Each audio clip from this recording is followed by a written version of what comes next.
You always complain about something being too loud. You are now tuned in to the motherfucking Always Talking Shit Show official episode number 1 in this motherfucker. Yerp. I'm your host, Doc On. And I'm your host, Akeem.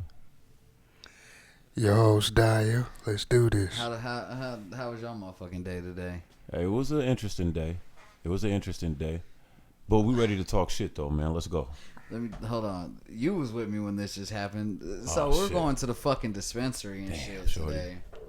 And I'm going to make the turn into going to the parking spaces. And this stupid bitch is like in the middle of the fucking lane. She was So bogarting. I tried to like turn, because I got the little Audi or whatever. So I tried to turn because I felt like I had a little space. And it was scraping my whole fucking rim on the fucking curb. Yeah, bro. And I don't got hubcaps. I got rims. She hit that nigga with the audio version of, remember this? This stupid bitch. Like, this stupid remember bitch, this? Some of you motherfuckers can't drive, and you need to fucking understand that you can't drive. This stupid bitch just kept it. I swear to God, if she would have stopped, I probably would have kicked that bitch whole door in. Like, just on the strength. Like, you didn't give not one fuck about what you were doing. Shout out to all the lovely women that listen to the pod. You're not all bitches. I only call her a just bitch. Just that chick in there that had Dre tight. I only call her a bitch because I don't know her personally. Hey, man, my nigga Dre was about to catch a body. For like, real. luckily I was with him. I was going to kick the fuck out there. I I might have kicked the bitch window in. He was hot. Scraped the fuck out. You saw how much the bitch scraped. The bitch scraped the fuck out my rim. Hey, the shit, you know how when you know some shit about the scrape and you kind of got that anticipation, bro, and you like, it's not your whip, like, so you kind of, you feel it because that's your man, but I was like, we kind of tight. She looking at us the whole time. she in the car looking at us had like. to know what she did because she looked and then she gave just us kept that it look. pushing. She gave us that hood rat look like, oh, they own me. Yeah, you dumbass bitch. And we not on you for the reason that you think we on you. Bitch, we're on you because you just fucked my rim up. That's so funny, man. Fucking garbage pail looking ass bitch. Anyway, so let's jump into the show. What the fuck is going on with black people dying at the hands of the police every day, or running through a neighborhood by some random fucking people, and it being swept under the rug for months? Yeah, fam, it's like we getting the story. See, my thing is once all that comes out, isn't all credibility lost? Like, so at this point, we should assume that cops are guilty, right? For real. Isn't that like the intelligent guy? And then why is it a black chief of police always up there talking to us? Fam, you see what we were saying? Like, yo, two things can't be true. Although two things are often true, two things cannot be true. We can't live in a country with all these fucking black police officers of authority, and yet still black people are getting sprayed down by the police all the time, right? Like, which one is it? Like, are you niggas getting your badge and saying, yeah, fuck them niggas? Like, go and get them. Or are they just pulling you motherfuckers out of the woodworks when it's time to talk to your people because they done killed another one of you? And I caution all black men and women in law enforcement to make sure you're not being used in that way, because we starting to look at you different. They're using these motherfucking police chiefs Facts. to their advantage. And they got too many, like, median police chiefs. Like, nigga, I just need one chief. Who is the fucking chief, man? Like, don't be bringing up the chief of this division and this the assistant chief. And man, every time a black person is murdered viciously and in a cruel fashion by the cops, they always pull out a black dude or woman that's supposedly in charge. I don't believe it, man. I don't know what's going on with that. We need to look into that. So what we're referring to is the Daniel Prude situation Specifically, but the shit applies to everybody, everything, you know. In Rochester, New York. So I'm gonna read you the news article. What article? It's from the article. What article? Who wrote it? Yeah, who what Democrat and Chronicle, but I'm sure I could find. Oh no, it don't matter. Yeah, I just want to state the source. That's all I was doing. So we're gonna do this. So 7 police officers in Rochester, New York, are suspended today in the death of Daniel Prude. Mind you, this happened back in March. 7 police officers involved in the response to a call which a black man was put in a hood and later died have been suspended. The mayor of Rochester, New York announced Thursday. Mayor Lovely Warren said at a news conference that the officers involved in the response to the man, Daniel Prude, were suspended with pay against the advice of counsel. Why the fuck are they always sent on vacation with some bread, though? Because the police union is the most gangsterish unions. She said in American history. Mr. Daniel Prude was failed by our police department, our mental health care system, our society, and he was failed by me, she said. I must apologize to the Prude family and all of our community. Warren indicated that she might be in for a fight with local police union over the suspensions. I have never shied away from taking action or holding our police or anyone who fails their duties to our community accountable.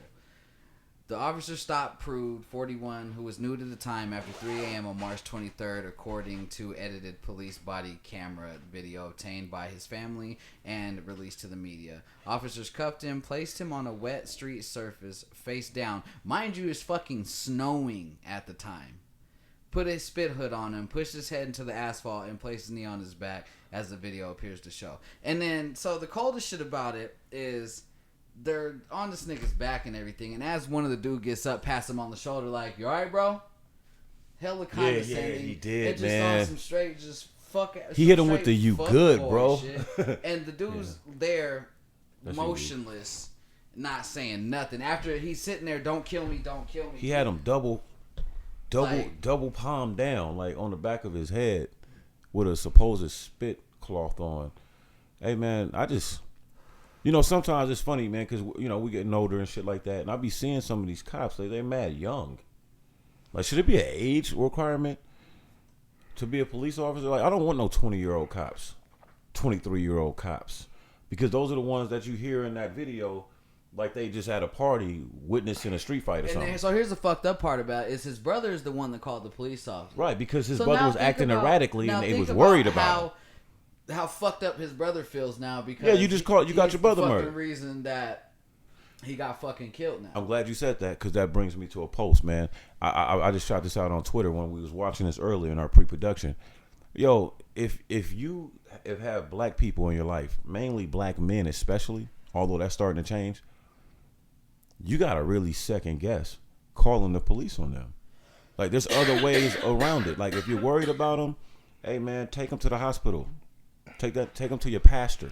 Do some shit like that. Hey, but if you call the cops, you might be calling a murder squad. It's not the first time on your loved one. It's not. Remember that grandmother that called the cops on her fucking grandchild, had a screwdriver in his hand, had mental health problems. Fucking cops come in, shoot him. Then what about the other person? Got called the cops on his brother, and the fucking one cop the woman called the cop on her brother. The one cop comes in, hella calm, cool, collected, because the dude wants to have suicide by a cop, has a gun in his hand, telling the cop to shoot him. He has the whole situation under control.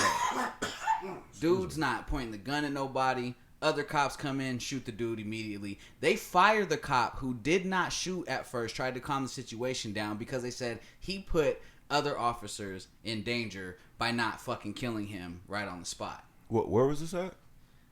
That one, I don't know exactly where it was at, but this was like last year when that one came out. Damn. Yeah, man. At the end what was you saying, Chuck? Go ahead. No, I was just going to say, this shit's kind of exhausting to talk about, But I guess you can't say that it's exhausting. You can't say it's exhausting to talk about because, there's a difference between just having to talk about it and actually going through that shit and being in that situation. Right. Right. So, the exhaustion of talking about it can never outweigh, the importance of talking about it. Right. So, but at some point, everybody has to be like, okay, wait. They cannot. At what point are the police gonna be like, okay, we kind of see what y'all talking about? No, man. Hey, see, the thing is, we can't give them that. We can't give them that. No. I'm saying these are gangsters. No. I'm saying at what point They know, dog. So that's never gonna happen. They're never gonna be like, okay, we see there might be a problem. Not until they defund the police and just get rid of the shit. All right, I'm glad you brought me there, Chuck. You have to break it down and rebuild it from the ground up, just like you have to do the White House and all that shit. No. You have to destroy it and rebuild the shit. Slave patrol units. I want everybody that can hear my voice to do their due diligence on slave patrol units. These motherfuckers didn't even change the badge, fam. The badge is the same. The whole concept of everyday peace officers that you see derived from the concept of keeping slaves in check and keeping former slaves in check. That's how you get sundown towns. Hey, yeah, the law says you motherfuckers can be over here, but let us catch you over here with the sundown, nigga. We're going to hang you up. Nigga, cops have to, exactly. Garnerville still has their siren. Cops have to do that for after dark. You know what I mean? Tell Indians and colored people. But the police have to be a part of that. You understand? Like the police have to be conducive in that. Dog, it's the same thing as like when we ask those questions, like, man, when is the gang violence gonna stop? Nigga, no, it's not designed to stop. Like this shit is working to a T. These motherfuckers got a master plan and it's working. Okay, and then so in California, I guess today, a white officer was charged for shooting for the fatal shooting of a black man under California's new tougher deadly force law. So let me read you this one.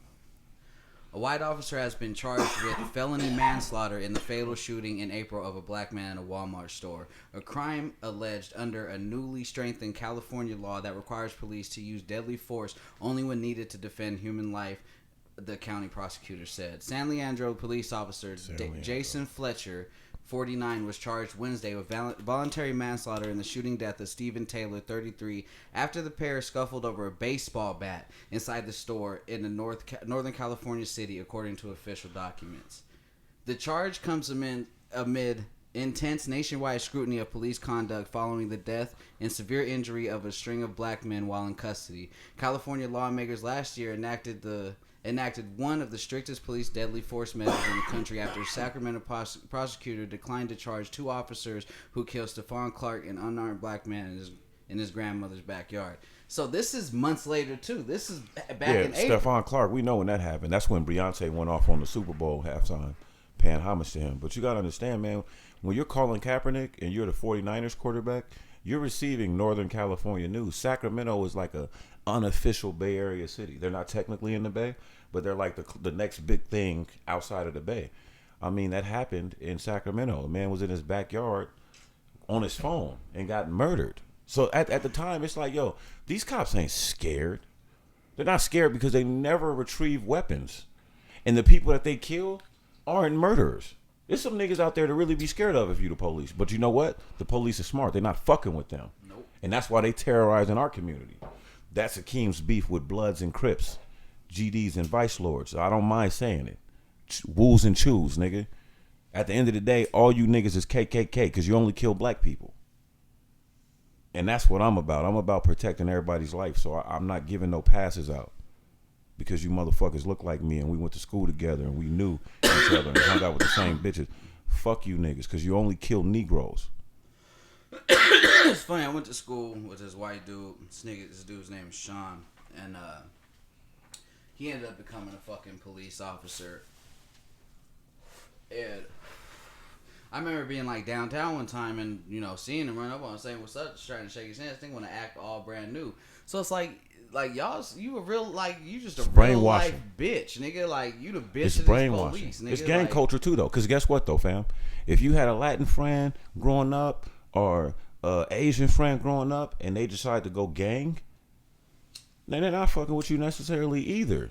If you got some niggas that look like y'all grew up together and was cool, but you might be from a side of town that represents something and they move over or they do something, and niggas choose up all the time. But I get what you're saying, dog. It's extremely hurtful when you have a friend or a colleague, comrade, sahab, whatever you want to call it, your mans, right? And then all of a sudden they become a police officer, and they just become out of body. Now everything is they're so arrogant and pompous when they judge everything. I got a friend, I ain't gonna say his name, I love him. Me and this nigga's time, all we do is argue. we went from niggas thinking we were brothers because we had so much similarity to now it's just like outside of my love for him, man, I would never even associate with this cat based on the things he says to me on my phone. And I that's that cop mentality. It's a gang mentality. It's like they never criticize each other. It's like right. It's like, you know, it's like that shit that they said. Like, you know, it's like having a friend. You know, if you have a friend or if you have a friendship where y'all can really tell each other what's real. Right. Like, you know, me and you, we're friends, but I see you doing something that I'm like, you know what I'm saying? Even if you're gonna disagree with me. Or be like, nigga, fuck you. You know, at least I'll be like, hey, I addressed that with my nigga. You gotta talk your shit. You know what I'm saying? So it's like they, and then it defeats the old good cop thing. Cause it's like, where are the good cops at? I've yet to see outside of movies and sitcoms. Show me a good cop. Because let me tell you something, fam. And I've used this before. If the three of us are chilling right outside this joint right here, we outside the garage, and we're just chilling, minding our business, and we see a man beating up a young woman, raping a young woman, we could be the three softest motherfuckers that ever step foot on earth. None of us ever fought. We scared of combat. We scary, right? We could be all that. The world and society expects us to protect that young woman if we see, or that child. You don't get no points. Hold on. But then protecting that young woman will get you shot seven times in the back. Don't jump my point. Don't jump my point. I feel you. What I'm saying is that there are certain humanistic rules that we don't talk about. Parents that don't raise their kids to fight would be disappointed if their grown man son watched a little girl be harmed, or a child be harmed, or a woman be harmed, and they didn't step in to assist to help. What Dre is talking about is what I was trying to get to. Like, look, at the end of the day, our skin color is now becoming something that can make you jaded. Like, do I not help? Because just what he said, I jump out the car to help this young woman, and the police come and kill me. You know what I'm saying? Like, how many times have we seen that? Have we seen the so-called Good Samaritan end up dead or in prison? Or remember the dude that was had mental health issues? His handler was outside trying to handle the situation. His social worker came. He gets fucking shot. Yeah, they shot the social worker. He was dealing with the kid who had autism, and he was trying to tell them. I'm glad you brought us to there, because that's what when Kamala and Joe Biden and the Democratic Party are saying, along with Black Lives Matter, right, and the community, when they're calling for the defunding and resourcing of police, you feel me? That's what they're talking about. You motherfuckers like LAPD, or let's say NYPD is getting us. They have a $6 billion annual budget. On, but you know what? LAPD threw some money out. I might hate the cops, police, but they threw a little fucking chump change. Hey, it don't matter, nigga. You fucking murderers. It don't matter, nigga. You fucking serial murderers. I was being facetious. You know what I'm saying? Fuck the police, I know, right? Nigga. So at the end of the day, like, you got these motherfuckers like in NYPD getting like a $6-point-something billion annual budget. Nigga, like LAPD is like 1.4. I know it's up there. It's billions of dollars, right? And what are we talking about? Like, because let's put this in street culture. You got the baddest, most armed gang in the streets, and they got a bag. They get in the bag, right? Because so obviously they controlling the whole street, so they got all the money. That's what the police are. Mm-hmm. You think they want to end gang violence when there's gang police units? You're talking about thousands of jobs. And if I'm the police chief of a gang unit, if I'm the captain of a gang unit, then I'm making hundreds of thousands of dollars a year with $1 million pension. Right. You think I want these blood and Crip niggas to stop killing each other? The chief of police in LA and New York are set for life, nigga. Bro, come on. Nigga, the cop that killed George Floyd is set to be a millionaire after his pension kicks in. Yep. Fuck these motherfuckers, man. We need to really. You telling me teachers? You telling me teachers don't have $1 million pension? You go to training for 6 months to be a police officer. I'll be getting emails to be a cop. 6 months. Yeah, I feel like they need to do like training like the pilots have to do. You need to go to college, bro. There needs to be a real ass police academy college out there. Like if you graduate Air Force, you're a fucking captain in the Army. You graduate Navy, you're a captain in the Navy. You graduate Army, captain of the Army. A doctor. You gotta go to school 8 to 12 years to be a fucking doctor. Hold on, bro. A doctor can lose everything that they worked, studied, and sacrificed for. For malpractice. But a cop can blow your fucking brains out, having done it before with a high school education and 6 months of training from the academy. That's what kind of power we give them.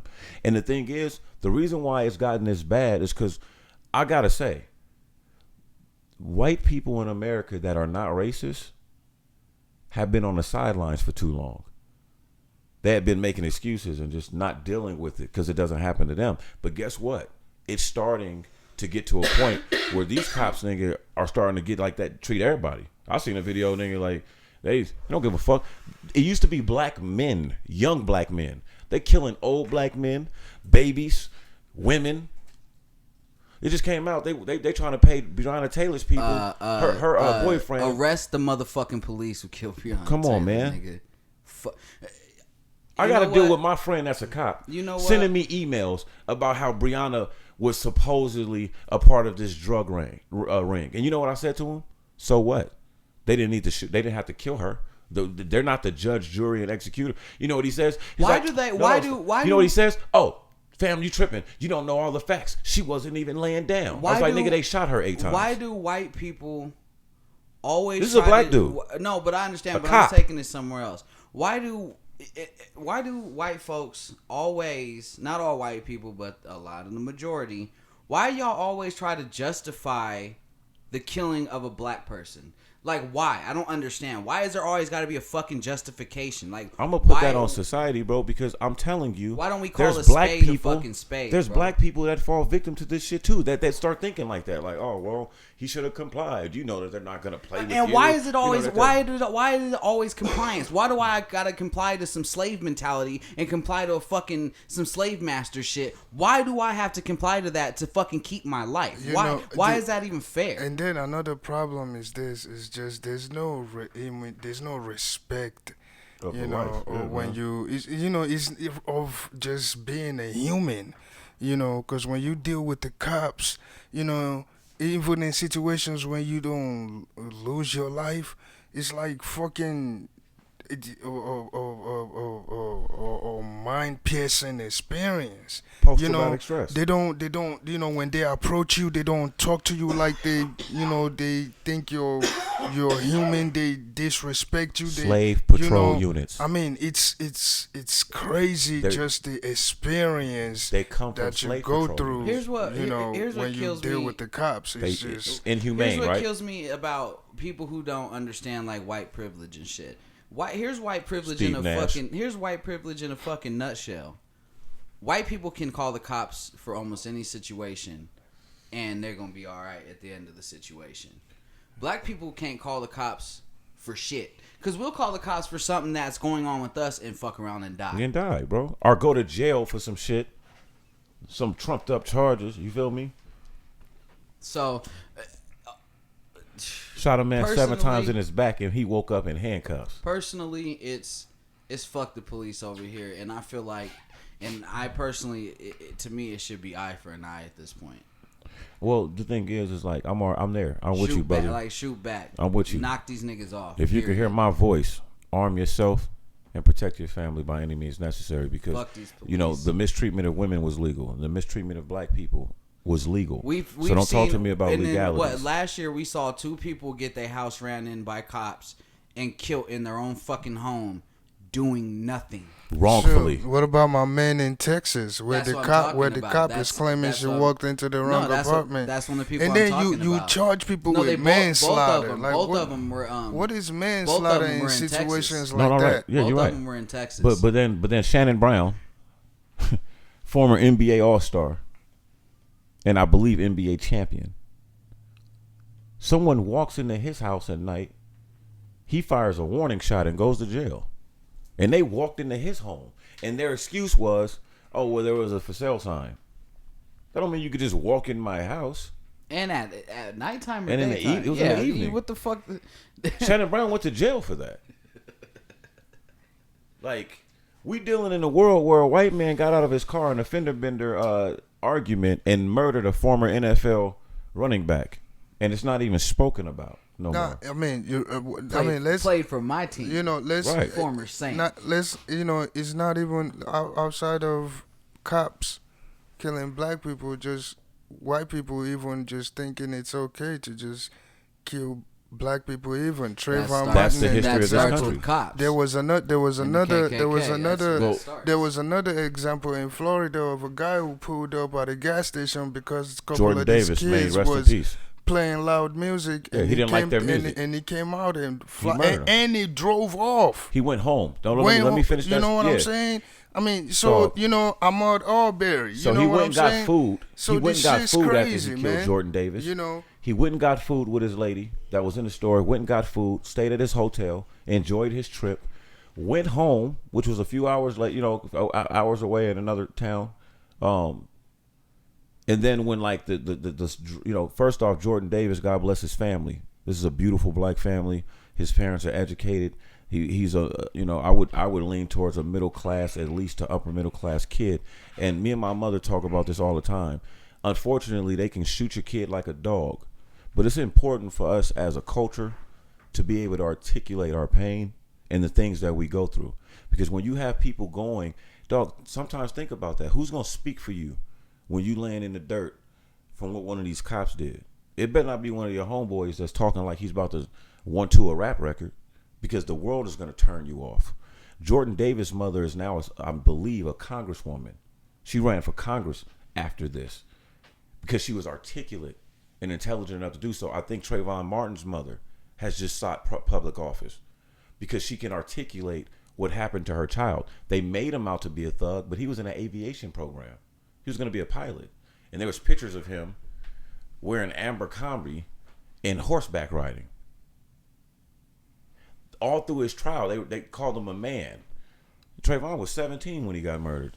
Okay, so let's talk about. So if we're gonna segue into that real quick, why do black people always got to be criminalized after they get killed or some shit? But then somebody like fucking Brock Turner rapes a fucking female, and we in the fucking justice system and the news and everybody just keeps saying, oh, well, we can't tarnish his record and look at his swim times and he's such a good fucking, like, why is that? I don't understand that shit. Because stop fucking. When I was younger, I went to a conference. Tell me who's demonizing Rittenhouse right now. No, right. No, that's what I'm saying. But listen to me. Let me speak on that. White people can never be demonized. Let me touch on that. Because black people start demonizing white people, and then they have the nerve to get fucking offended. I didn't do this to you. You're the angry black person. Yeah, exactly. We got to be that. So my thing is this, bro, and a lot of people don't understand this. That's why I will never back off from the term white privilege. I went to a white privilege conference at St. Louis University, and it was based off of a woman, and I don't have my material here, man, and maybe one day at a later podcast we'll visit that. But I literally went to a conference at a university, and it derives from an older white woman that went to school, I believe, at Columbia University.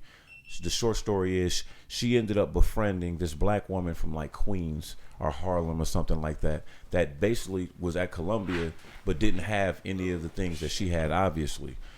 She was lineaged, she was wealthy, she come from old money. They formed a relationship, a sisterhood that allowed her to kind of, I'm not saying she's the one that coined the phrase white privilege, but it made her very aware of the white wealthy privilege that she had versus her counterpart.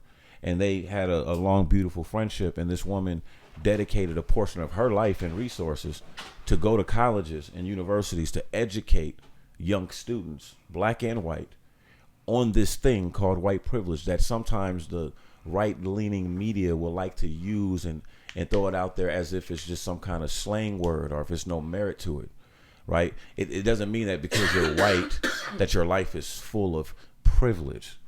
But what it means is based on your skin compared to every other skin fragment that's here, there's a privilege to that.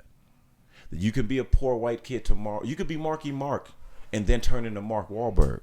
They will never let you forget that Will Smith was what? A rapper.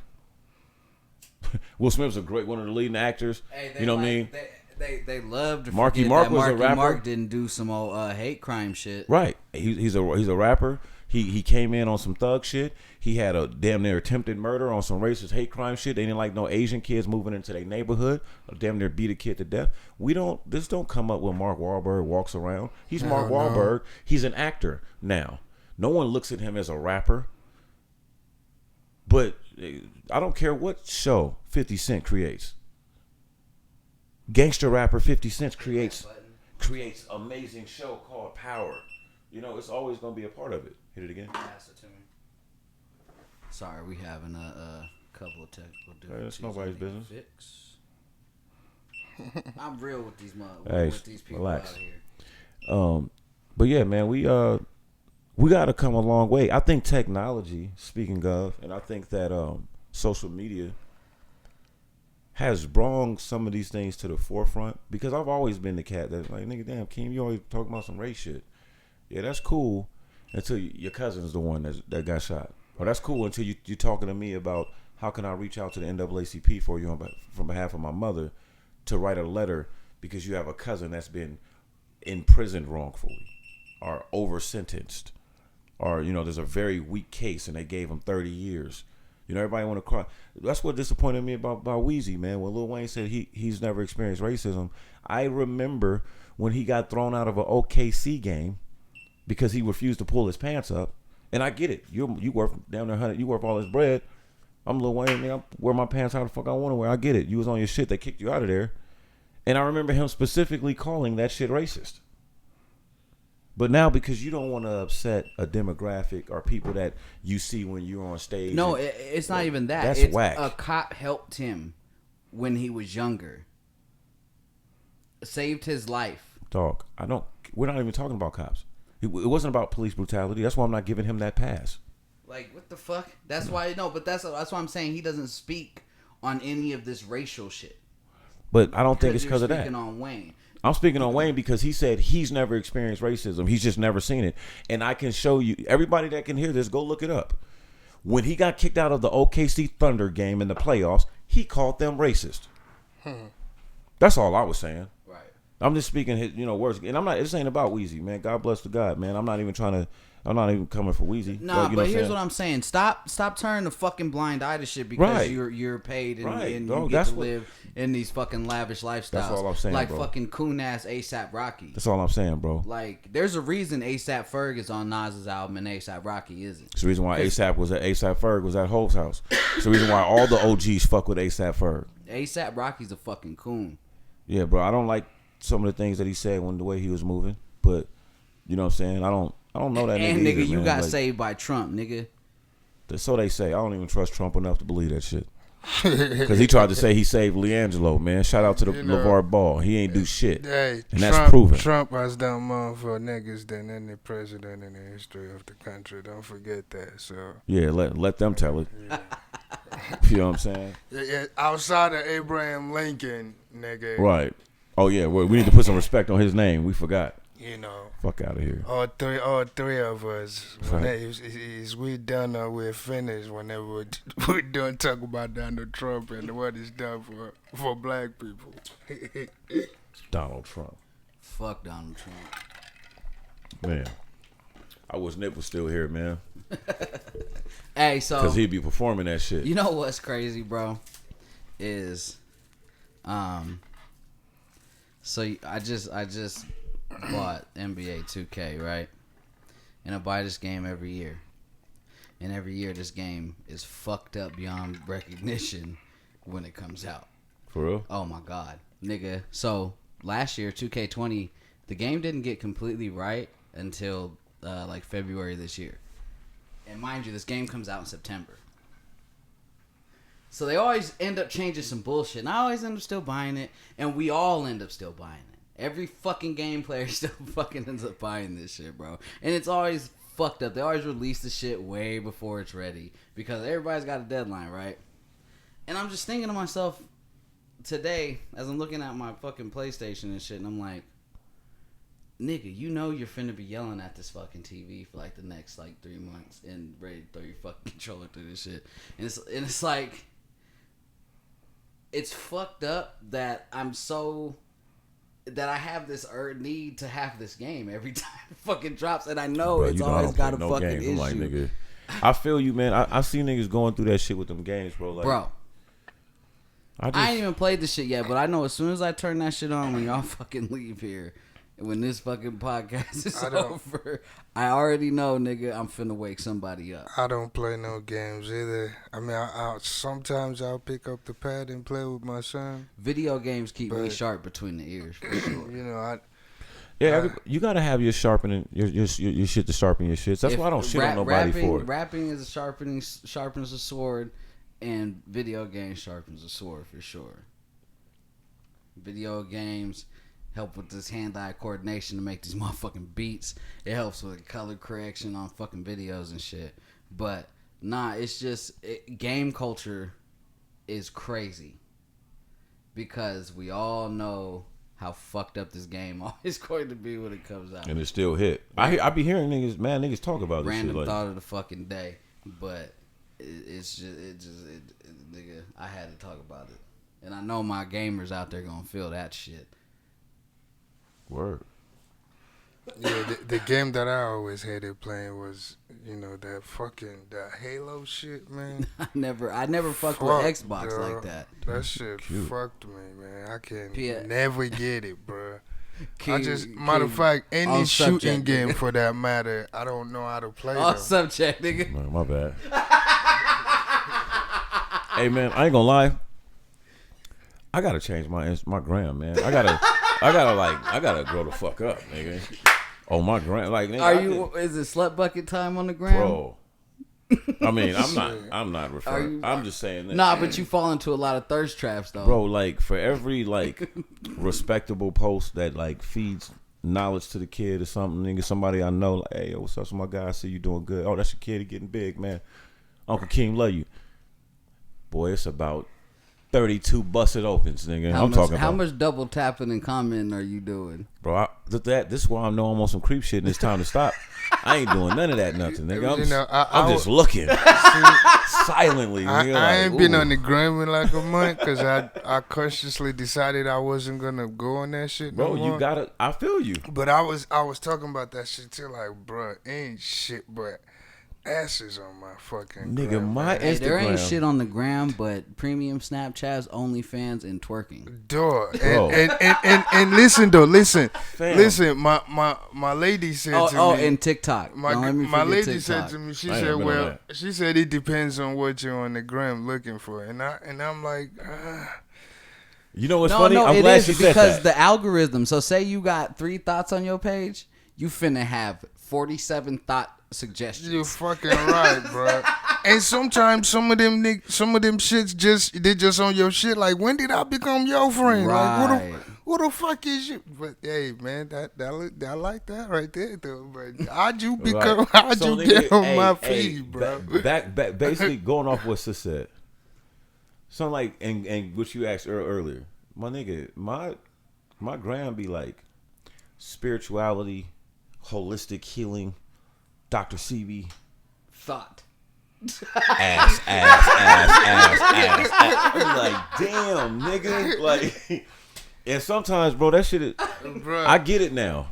I get it. It's not healthy to see all these type of women that look like this. Because it makes you thirsty. It makes you thirsty as fuck. And then it makes you not want to talk to a real regular female with her shit together. It messes your shit up, right? It makes you want to just have an Instagram bitch. Bro. And we really, in all reality, don't want no that. Instagram bitch. So look, man, this is my whole thing, fam. Like, this is my plea to the women. Hold on. Shout out to the Instagram models. Don't get it twisted. We is not down in y'all or sex Way workers. to clean it up, my guy. Y'all do. Hey, you see this nigga reach? Hold that on. nigga said or sex worker. We Hold never on. even mentioned them, Dre. Hey, OnlyFans. That's sex work, nigga. No, it's not. Yes, it is. That is. You don't have to do sex to have No, but OnlyFans. what the women that I'm speaking of are doing sexual shit on OnlyFans. I'm not talking about motherfuckers who are doing motivational speaking. But now we gonna make them sex workers, B? No, because that's what they are. I'm not saying anything wrong. If anybody comments on this that does that, they're gonna be like, "Yes, thank you for shouting out sex workers because they can sit." No, because I'm keeping it 100. Made me against sex workers now. No. I'm not pointing at you specifically, but no. OnlyFans females consider themselves sex workers. They do. I keep look, it I'm gonna hold you at that. I'm not gonna hold you. Because no, this shit's funny. On Facebook, all I'm saying all is this, day though. on Facebook, all on like my feed. Hold on. I'm doubling down. On Facebook, on the feed, they be like, "Don't be out here talking shit about us sex workers because we got OnlyFans." This is shit that you see. Fam, look. How do you not see it? Because I guarantee Fam, look. if you look at all these bitches' bios, it says link in bio OnlyFans, nigga. All I'm saying is this, and I'm gonna get to my point because I wouldn't even go on this route. I'm not saying you wrong about the OnlyFans, but it's gonna be it would be really funny if you were wrong about a lot of females feeling being cool with the sex worker talk. Right. That should be hella funny. That's all I was thinking in my head. Like, what if you wrong though? Like, you know what I'm saying? No, like, I'm speaking, but here's what I'm saying. I wouldn't speak on it if I wasn't speaking. He said he's from speaking to the informed specific place. women that is thinking about. But all I'm saying I'm is that speaking like from there's an informed place. And I was, but no, OnlyFans is used for motivational speakers. Lil It's Ruby used Red, for cooks. Ruby it's Red used, don't do it's nothing used, sexually It's on used her for people shit. rapping. It's used for people making a career. Well, she did. So is Patreon, and Patreon does have sexual shit on it. But the demographic I am referring to are the sex workers on OnlyFans. All right, now let me jump back 1 second. And I want each go one ahead, of y'all. go ahead, because I jumped on a whole right. tangent. And I want each one of y'all, Drake, Truck, I want y'all to chime in on this. Okay. Is it time? Follow me, man. Is it time for us to lead a movement?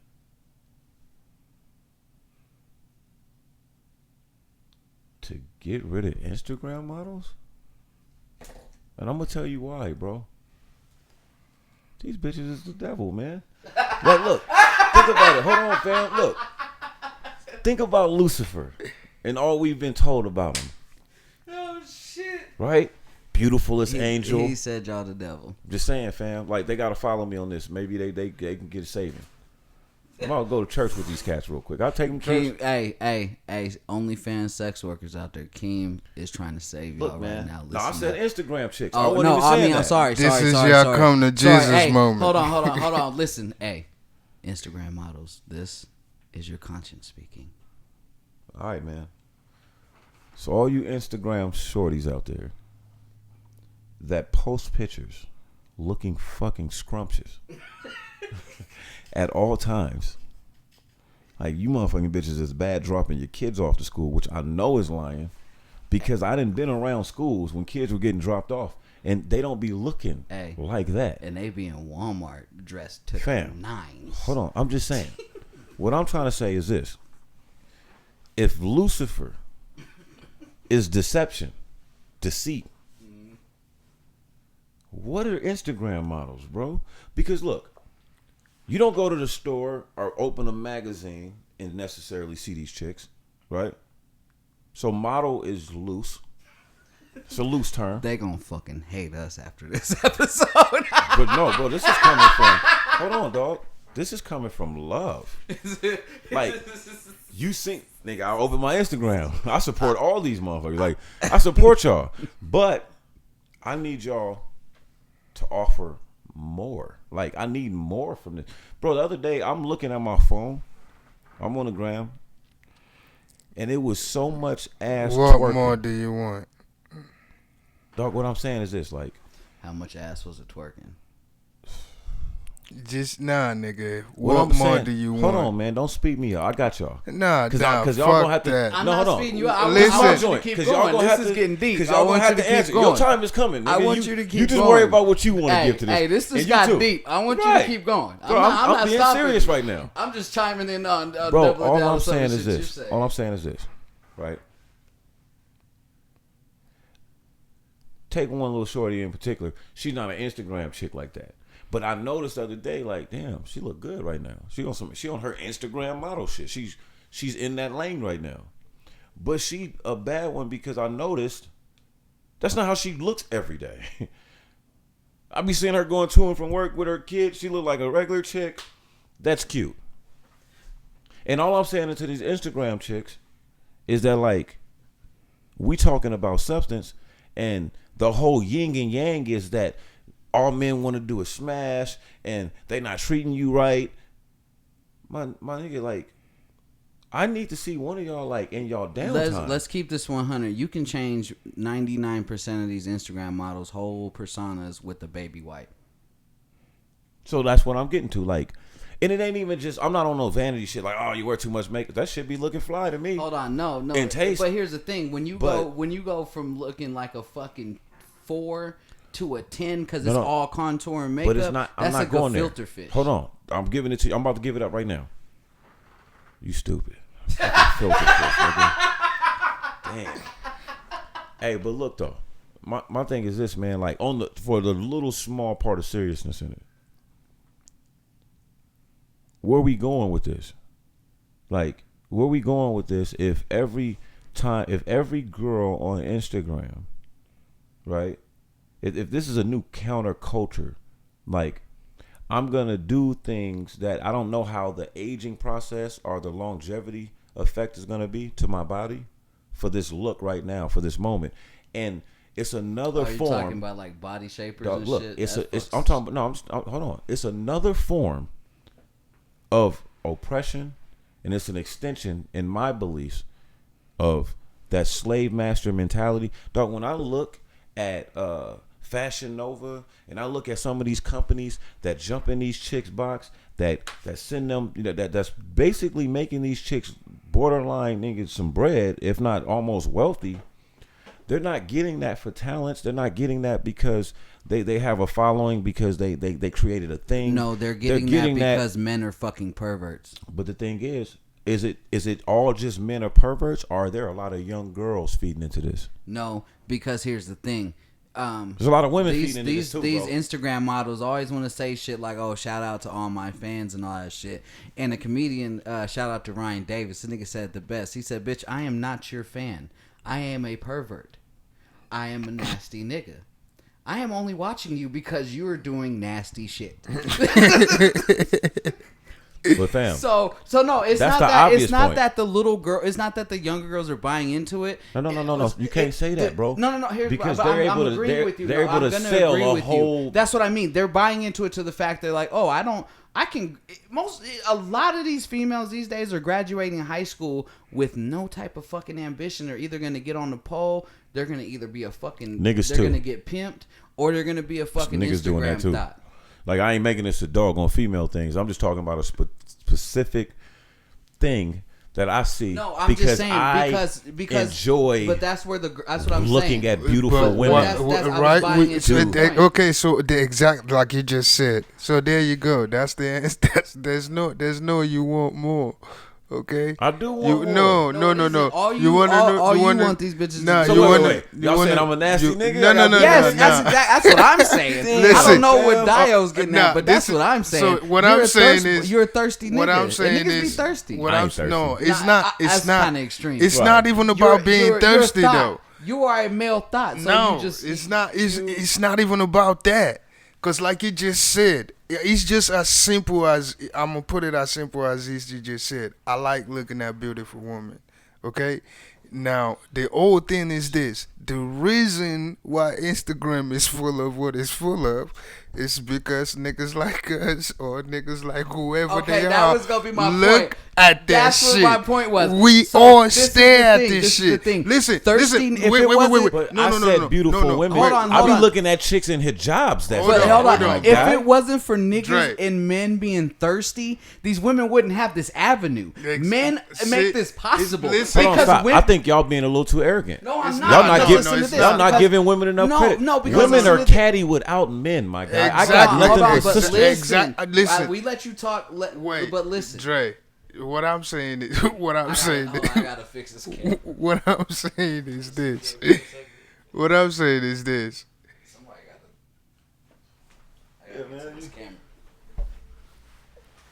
Damn. All I'm saying is, not only do we watch this shit, they be on Instagram, right, and then they go and create an OnlyFans. Okay, so I don't care what it's for. Okay. Right. Now, so not only listen. Wait. So Hold you on. said that's for bread, right? And attention. Is Instagram now free? Yeah, it's free. Okay, so they say maybe I do a little bit more than what I can do on Instagram. They're doing a lot more. Yeah, they doing Than a lot. what they Right, can do right. on Instagram. You being modest. No, they're right, not just doing a little bit more. No. But For that $6 a month, you're getting full spread. but then again, like I said though, we're willing to pay for. Y'all making my point because Shorty, Okay. the actor chick just made $2 million Okay. in like 2 weeks. Okay, hold on. But that's corporate. Hold on. So let me go. I love this. Take it home, man. I couldn't wait. I ain't even mean to stay here that long. Oh, Go ahead. I'm glad we did.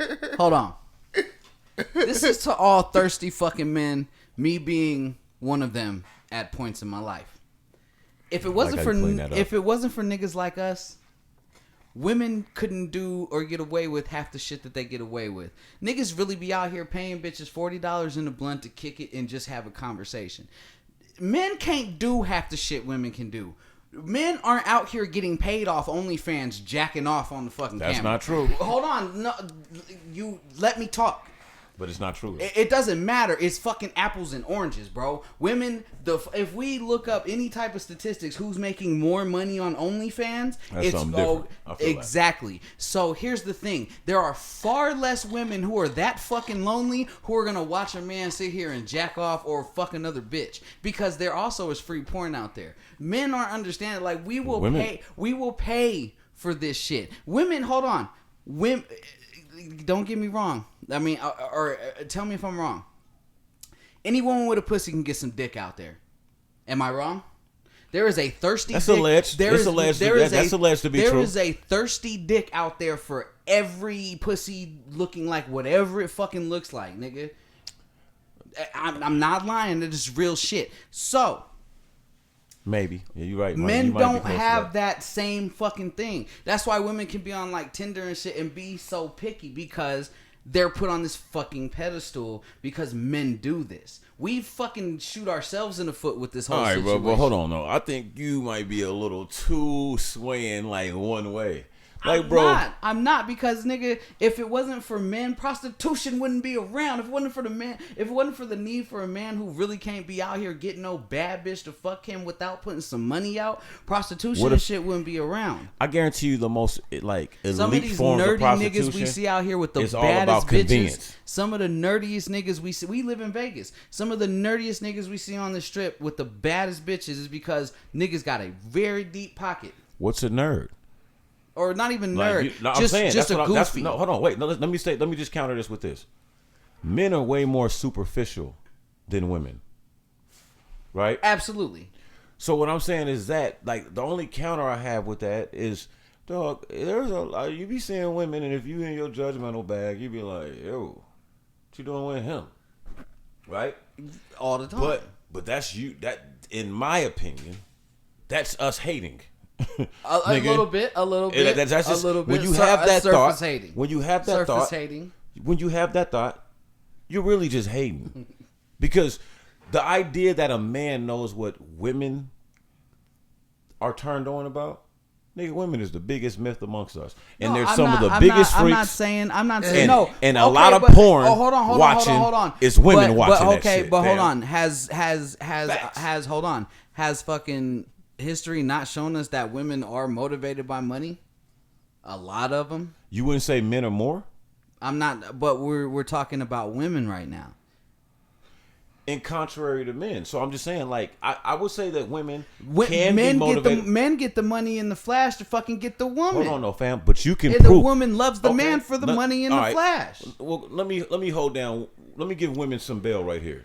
Because there's also been not women, all women. Hold on. No, hold on. I'm not saying I'm not a bitter man. No, I'm not a bitter man. Let me say what I'm about to say. Don't try to clear it up now. I get you. I am clearing that up because you're not going fucking put me out to be well, the don't little talk. I'm not putting you out to be You're shit. not gonna make me look like the little rascal He-Man woman hater, nigga. Well, nigga, you check how you sounding, my guy. You're sounding a little He-Man no, woman hater. I'm just speaking Let me say facts. what I was about to say. I'm nigga, just stop speaking getting defensive. facts. Look, he defending himself, nigga. That boy over there throwing jabs. A lot of men is thirsty, and it allows these women to get away with a lot of shit. Fam, okay, lame niggas, that's facts. I give it to you. Lame men allow for that. But dog, let me tell you something that you are forgetting. I'm not gonna act like I'm telling you something you don't know. Women don't need men for shit, and they would be the same way they are today. I'm not saying they did, and I'm not. Hold on, I'm not saying that. Dog, calm down. I'm not. Oh, okay. Calm down. Yeah, women don't. What I'm saying is that, bro, I'm telling you right now, if you just look into women's sex toys and the like evolution, no, hear me out. You laughing, nigga? Shit, I ain't. Because it's real these bitches shit. trying to get us up out of here, nigga. What you talking women about? Get all, all the dope shit, right? And men get one pocket pussy. In about 30 years, nigga, these bitches gonna be able to get pregnant by a little motherfucking toy, nigga. They ain't gonna need us. You go to a sex store, nigga. It's all. You're fucking right, bro. Hey, it's all women shit and a little fucking section of men shit. Let me get to my point though. That's what I was cooking towards. Like, bro, if you're not paying attention, like women. First off, dog, women. Like, I've been saying this for a couple years, bro. Like, they gonna have to flip that James Brown song. Because it's a woman's world now, fam. And it's just, they make more than men, you know what I'm saying, in a lot of terms. Like, you know, like I'm talking about, like, broke people, not billionaires and corporate elites, because there's disparities and you know, there's gaps in payment between women of color, black people. You know, we already know that. I'm not discrediting any of that. But dog, think about this though. Any chick, like we was talking when we was leaving the dispo, like any shorty I'm trying to kick it with, nigga, she ain't like that, right? Now that chick that's not like that, they all doing good. Bro, I know chicks with 3, 4, 5 kids by a lame nigga. Got their own house, car, nice job, they doing their thing. They're going to school to do something else. Out of necessity. No, hold on. Out of like wit, a quiet toughness, and a killer instinct. Bro, I know niggas that can jump 40 feet off the ground, nigga rap backwards, do all type of shit. Niggas ain't doing nothing. Fam. Niggas ain't doing nothing. If you just look around. So hold on. So what are you saying, Todd? What I'm saying. Is that a shot? No, what I'm fucking with you. Oh, nigga, hell no. No, you doing something, fam. No, I'm fucking with you. Like, you know what I'm saying? But my thing is though, is like just playing, you know, on some real shit. I was noticing that. It came out of the whole Instagram thing, but I was noticing that like outside of like real vixens, you know what I'm saying? Like the chicks that was on my wall because they was on XXL covers and smooth covers back in the day. Shout out to y'all. Y'all know who y'all are. I still follow y'all. You know what I'm saying? I followed y'all to Instagram. No, I'm just playing. But look, man, Aisha, girl, what up? No, I'm just, let me stop. All right. So look, my nigga, all I'm saying is that when I look on there, I be seeing either ass. You niggas is broke. Don't look at me. I'm going to school, nigga, and I'm about to be the next Michelle Obama. And I'll just be like, damn, what the fuck is going on? Like, you know what I mean? Like, I don't want it. The trend is starting to be that, like, what's up with Instagram might be a little deadly, man. It might be a little, like, trickening for, like, people's mentality. Let's get off women for a second. Nigga, it be a lot of niggas don't take real pictures on Instagram. Like, you feel me? Let's get on the niggas for a minute, man. There be niggas really fronting for the picture. And before Instagram and all that type of shit, that wasn't something you put on dudes. Fam? Like, we wasn't go back and look at pictures, nigga, back in the day before Instagram and all that shit. Nigga, yeah, we wasn't the ones posting was, all the time. Unless you was with your boys or it was a still real shots. moment. You wasn't trying to, right? You wasn't posing GQ face, nothing. Nigga, you wasn't trying to look hella cool in every picture back then. Like, you know. So I don't know, man. I was playing a little bit when it comes to like these, I call them so-called vixens, because look, man, it's some of y'all like that's really, I ain't gonna shout nobody out, but it's some of y'all that's really put in work for this hip hop. What's the word I'm looking for, man? Like, you know, this vixen look, this you know, to show the multicultural beauties in our culture. I respect all that. But like the whole Instagram shit, like, but you don't do nothing but you don't even clean up the background in your room. Oh my God, some of these motherfucking rooms be. But you got on Gucci, Louis, Fendi, Prada, and trying to keep up with Nicki Minaj and them. Like that's where I just kind of was looking at it, and maybe I was just having a bad day. You know, I was just in my phone. Hey, bitches will be at the club toasting. Your boy might have been in his phone a be in little the dry club day. toasting bottles, hey, man, and they ain't got no bread for toasting the house. All I'm gonna say is this, man. Man, if you just look at how things have been, in my opinion, like, you know, men who are heterosexual, they live for women. We live for women. You know, that's all our life Filter is fish. about. You know what I'm saying? Like, that's it.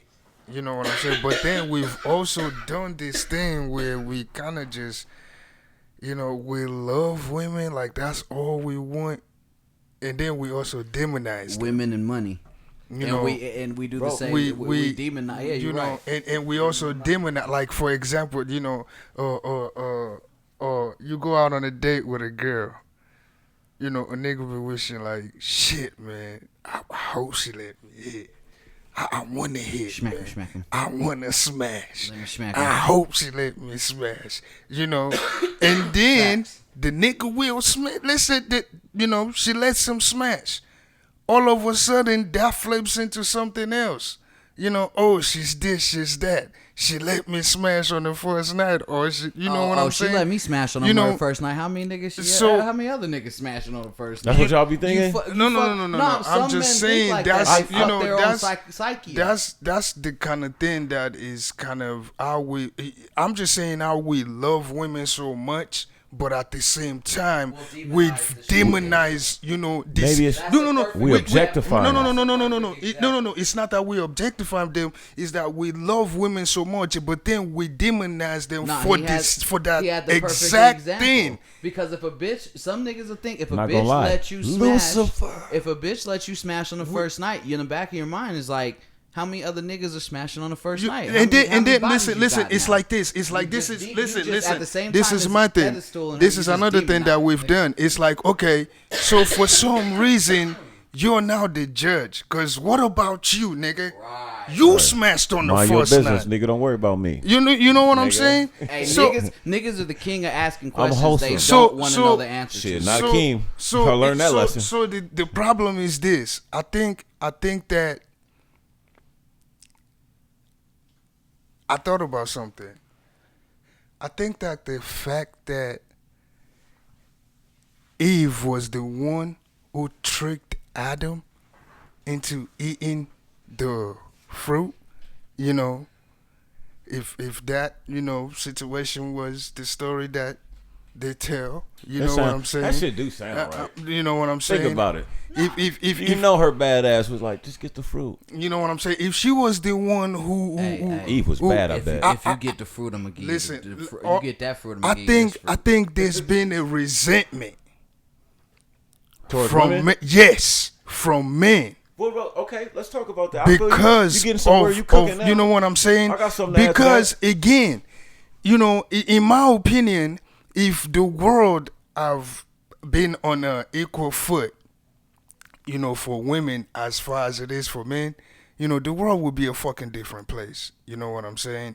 But there has been this thing where men have felt like, I don't know how they did it, how they acquired this fucking power where they just, you know what I'm saying, made women into this thing. What if it's because they're gods? And we don't put them in their perspective. But then again, it wasn't, you know, but then again, that's if you. bullshit, because niggas is always putting the pussy on a pedestal. I'm not talking about the pussy. I'm talking about the ability to create life. See, there's always one woman in your life or a group of women in your life that you don't objectify. You never think of their pussy. You never think of them in that type of way.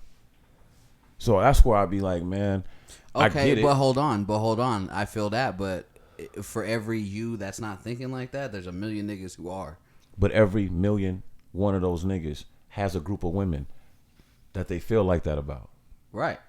And there's some that don't. There's always kind of the outliers, and that's a dangerous thing. You don't ever want a man that's never been around women, never learned to love women, cherish women, never depended on a woman to ever love the woman in your life. your daughter, your niece, your sister, right? You don't want her nowhere near that guy. So I agree with you, fam. Like, I think that the resentment comes from like, this is gonna sound real fucked up. You ever see a bitch that's just so bad, nigga, you hate her? Like, get your bad ass away from me, you fucking beautiful fucking vessel of life. Bro, it's the one that you would. It's the one that you would risk it all for. Like, I risk it all. And that's what it is, fam. I think you see a woman and you be like, nope.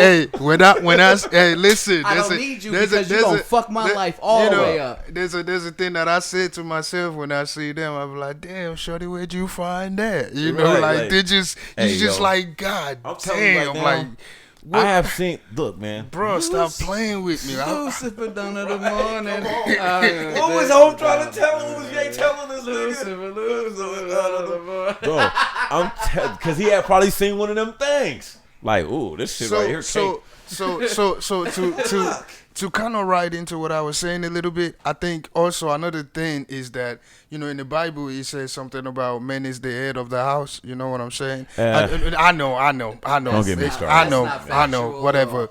You know, whatever. Again, like I said, whatever. I feel you, right. Whatever. You know, I think that men have taken that shit, you know, they took it seriously to a dangerous level. They were taught that shit. You know what I'm saying? You know what I'm saying? Taught that shit. So to me, I kind of feel like, again, men have their purposes, right? You know, we have our purposes, you know, but the women are just so intricate. It's fucking out of control. Right. It's something happened to me. Yeah, you're right. Listen, something happened to me. Something happened to me that I'll share with you guys. So again, you know, when my daughter was born, you know, I was only with her for like the first 5 months of her life. You know, then I moved, you know, to Vegas. Yeah, I know. So, you know, but now that she's back, you know, that I'm back with her and so on and so forth, I was,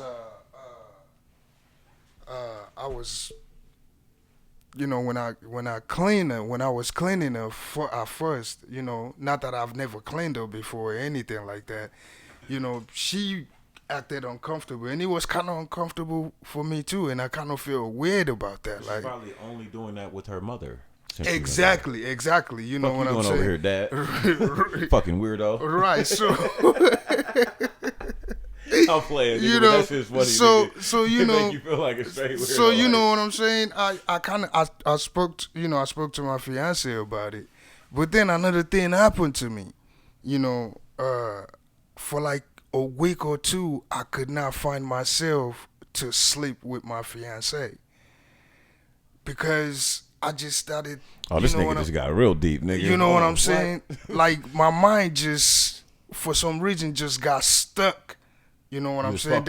That my mind would not think of sex, would not, you know what I'm saying? Like I wasn't even looking at my wife like, or my fiance like, you know what I'm saying? You say wife. Yeah. Right. You know, it was just fucking strange to me. And it was hit it. No, right now. Yeah, hit the damn weed. I feel you. But this nigga, hey man, fuck out that blunt, it ain't even about holding it because he keep like it's out. Sure. It ain't even about the weed, but I want him to actually smoke. But hey, my nigga's caught up in that story. Go ahead, now get your shit off. My brother does the same shit. He'll talk the blunt out. No, he won't even smoke the blunt. He'll just talk it out hella times and relight it the whole. This nigga just smoke the same blunt for like an hour. Nigga, this nigga just stay relighting shit. Hey, shout out to Dialect, man. Hey, if that nigga didn't keep saying something, that was the same shit I would have kept doing over here. Like, you know, but you know, I don't know. You know, I was thinking about that if other men, you know, deal with. I don't know if many men will be as open about it, but I guarantee you. How old is your daughter? She's 2. And you felt uncomfortable giving her a bath? No. No, I didn't feel uncomfortable doing it, you know, because of course I've done it before. Right. You know what I'm saying? Right. But again, she lives with her mom. But she lived with her mom for like again, when she was born, I was only with her for like the first 5 months. So she's not right. You know, so she knows me. It's not that you're uncomfortable. It's just right. It was weird for the both of us. You guys are getting to know each other. Right. You know what I'm saying? And doing that routine. Right. You know what I'm saying? Yeah, that's what it was. That's why I said that. I get it. That's why I made that joke. Like, you know, so that shit really messed me up. And again, now this part I didn't share. I didn't share with my fiance. Like, you know, for like a week or two, I really didn't want to have any relations with you. You know, because my know now. Cats out the motherfucking bag. You know, because my mind just would not work in a way of, you know, I want to have sex with my wife. You know, I was just in this mind frame of, I have a daughter now, and this and that, and you know what I'm saying, and it's just. I don't know if other men, you know, go through that type of shit, but that was something that happened to me, and I had to think about it and, you know, kind of get myself back together and shit, you know. So that was an experience that I had, you know, as far as women are concerned, you know. But like I said, I feel like men have taken this advantage, you know, over women. For since the beginning of time, man, and which I've kind of like cheated the human race of what we could have really been if everything was equal. You know what I'm saying? So my thought of when I said that, look, I've grown to this. I was very, I'm not gonna say anti-woman. That's crazy. I was never that. But coming from a household dominated by females, I always heard the other side. And I always seen, hey, yo, these women, these girls are like more cutthroat than we know. You know, because I always grew up hearing, you know, the dude that I thought was cool crying. Doing uncool things. And then I started realizing at an early age, oh, we're a bunch of liars. The coolest man ain't cool in front of his woman. You didn't get her because you're cool, nigga. She likes you, and that's why, you know what I mean. And so it's like, I just find it's funny because, like, no matter what walk of life, you see this commonality with women to men. You know what I mean? This power that they have, even in like misogynistic cultures where like women seemingly are like not liberated and don't have a lot of rights, they have a unique power that they can yield. Not to stop you from saying that I'm glad that you mentioned that, because one thing, but in order to notice that, I feel like you have to, like, you know, because men, we have a lot of ego, and again, we've done this thing where we've kind of put women in this place and think, you know, we're the head of the house and there's this only one role. And society, you know, one shout out that I would give to my dad is there was nothing that my mom ever did in the house that my dad didn't do. Right. He was not the man who said, okay, because I'm the man, I'm beyond this. Or you know what I'm saying, and this is what you're supposed to do.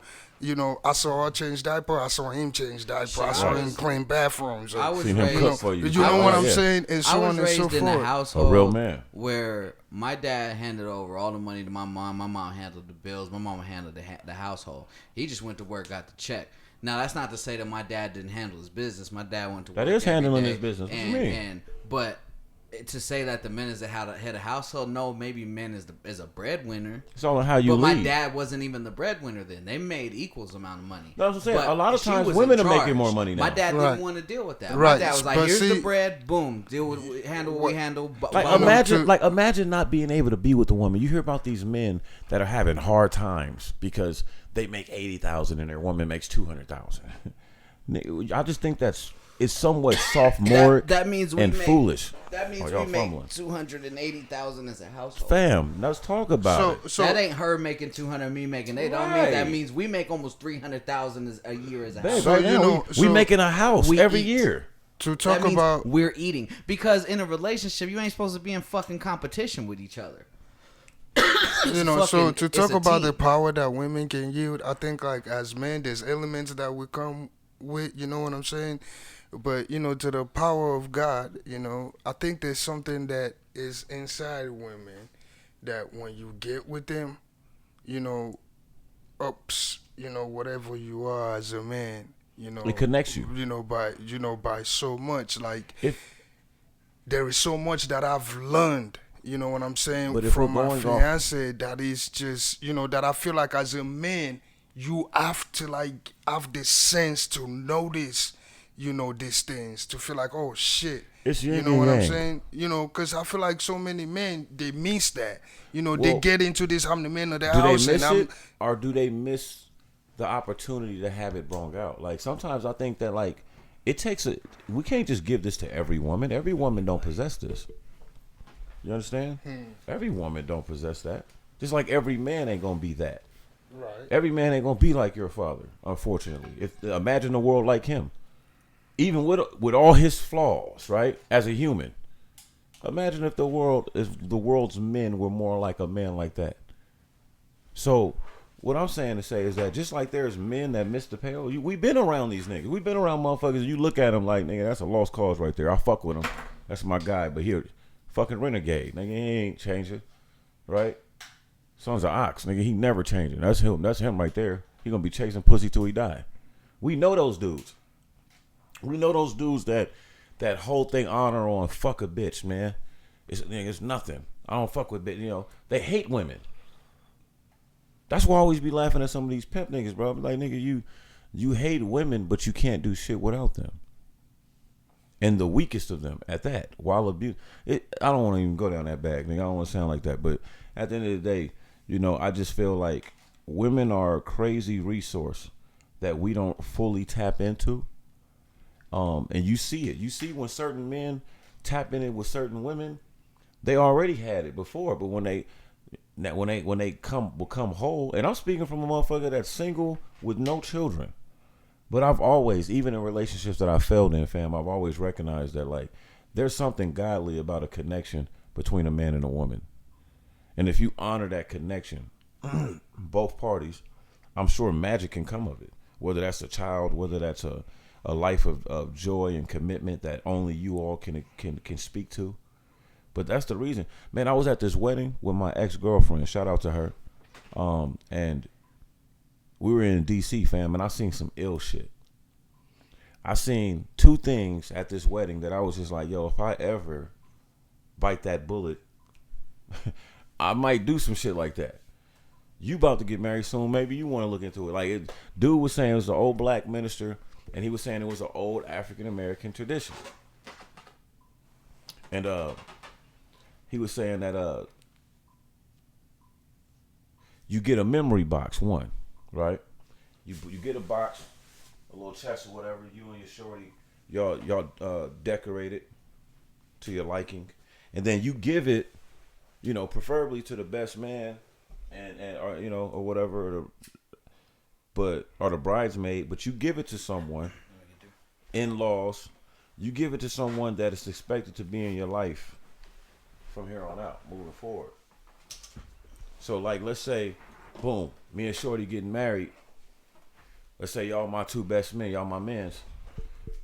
I give y'all one of y'all the box. Boom. Let's say you already married, so I give you the box. You and your wife, you just put it in the garage. Boom. That's Keem in his Shorty's box. 10 years later,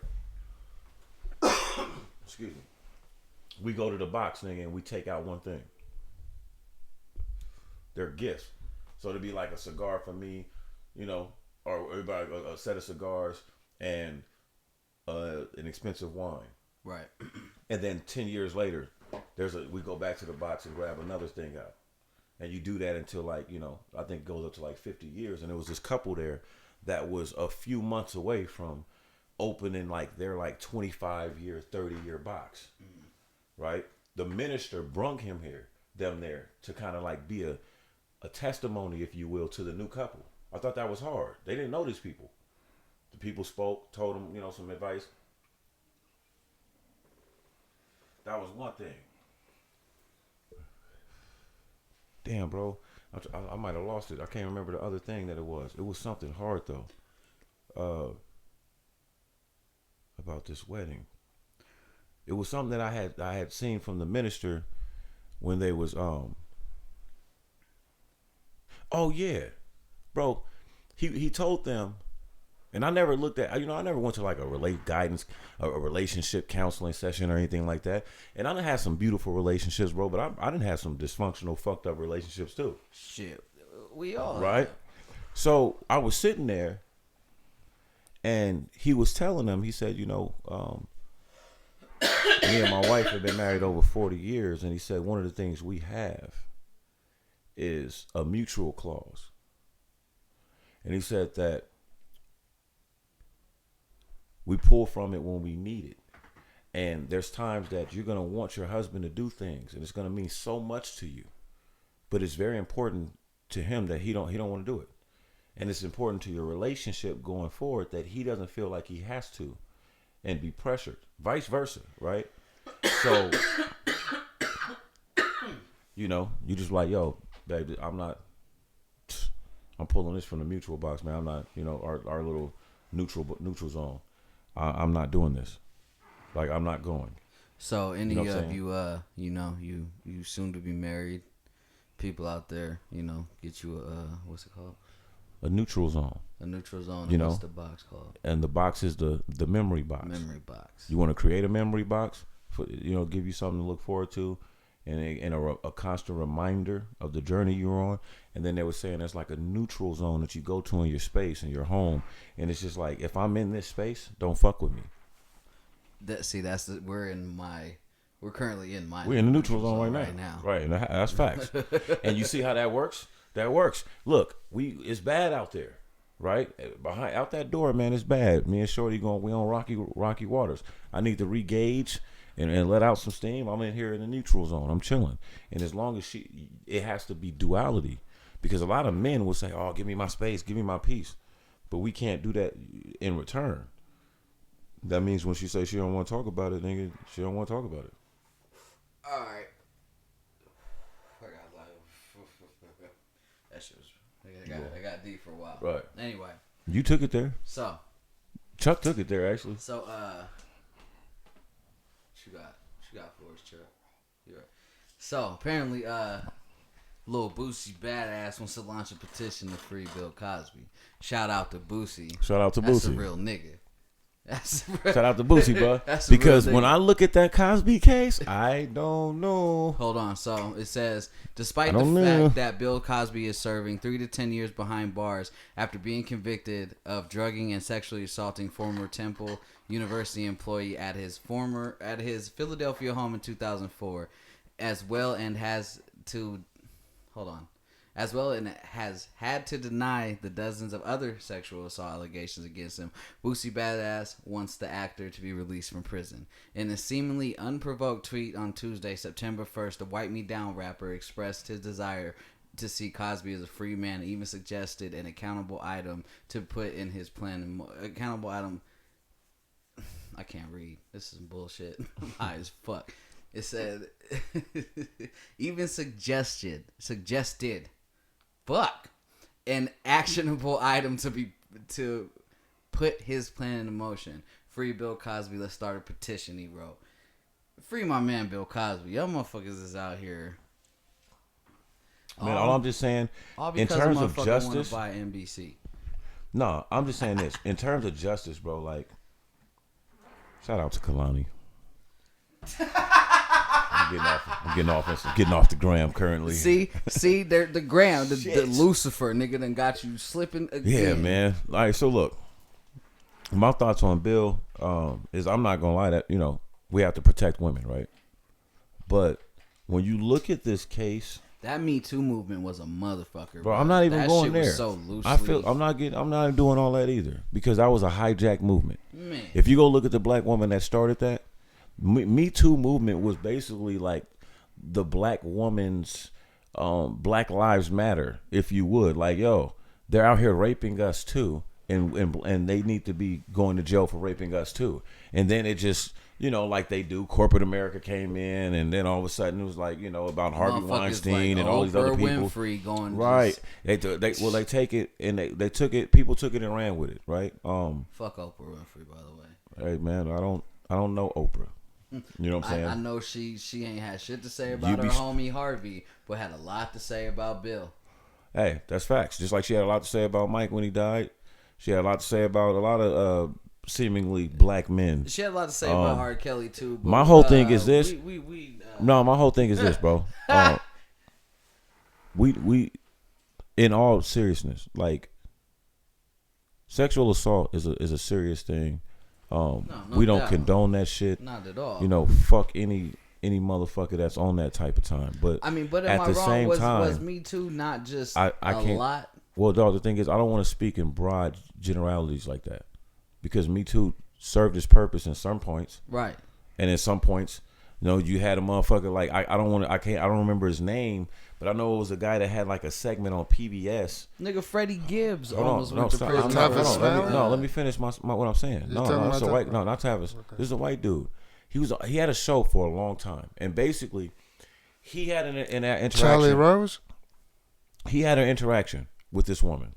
Nothing sexual or anything like that, but when they embraced, he hugged her, and when he hugged her, he felt that his hand was kind of low on her back.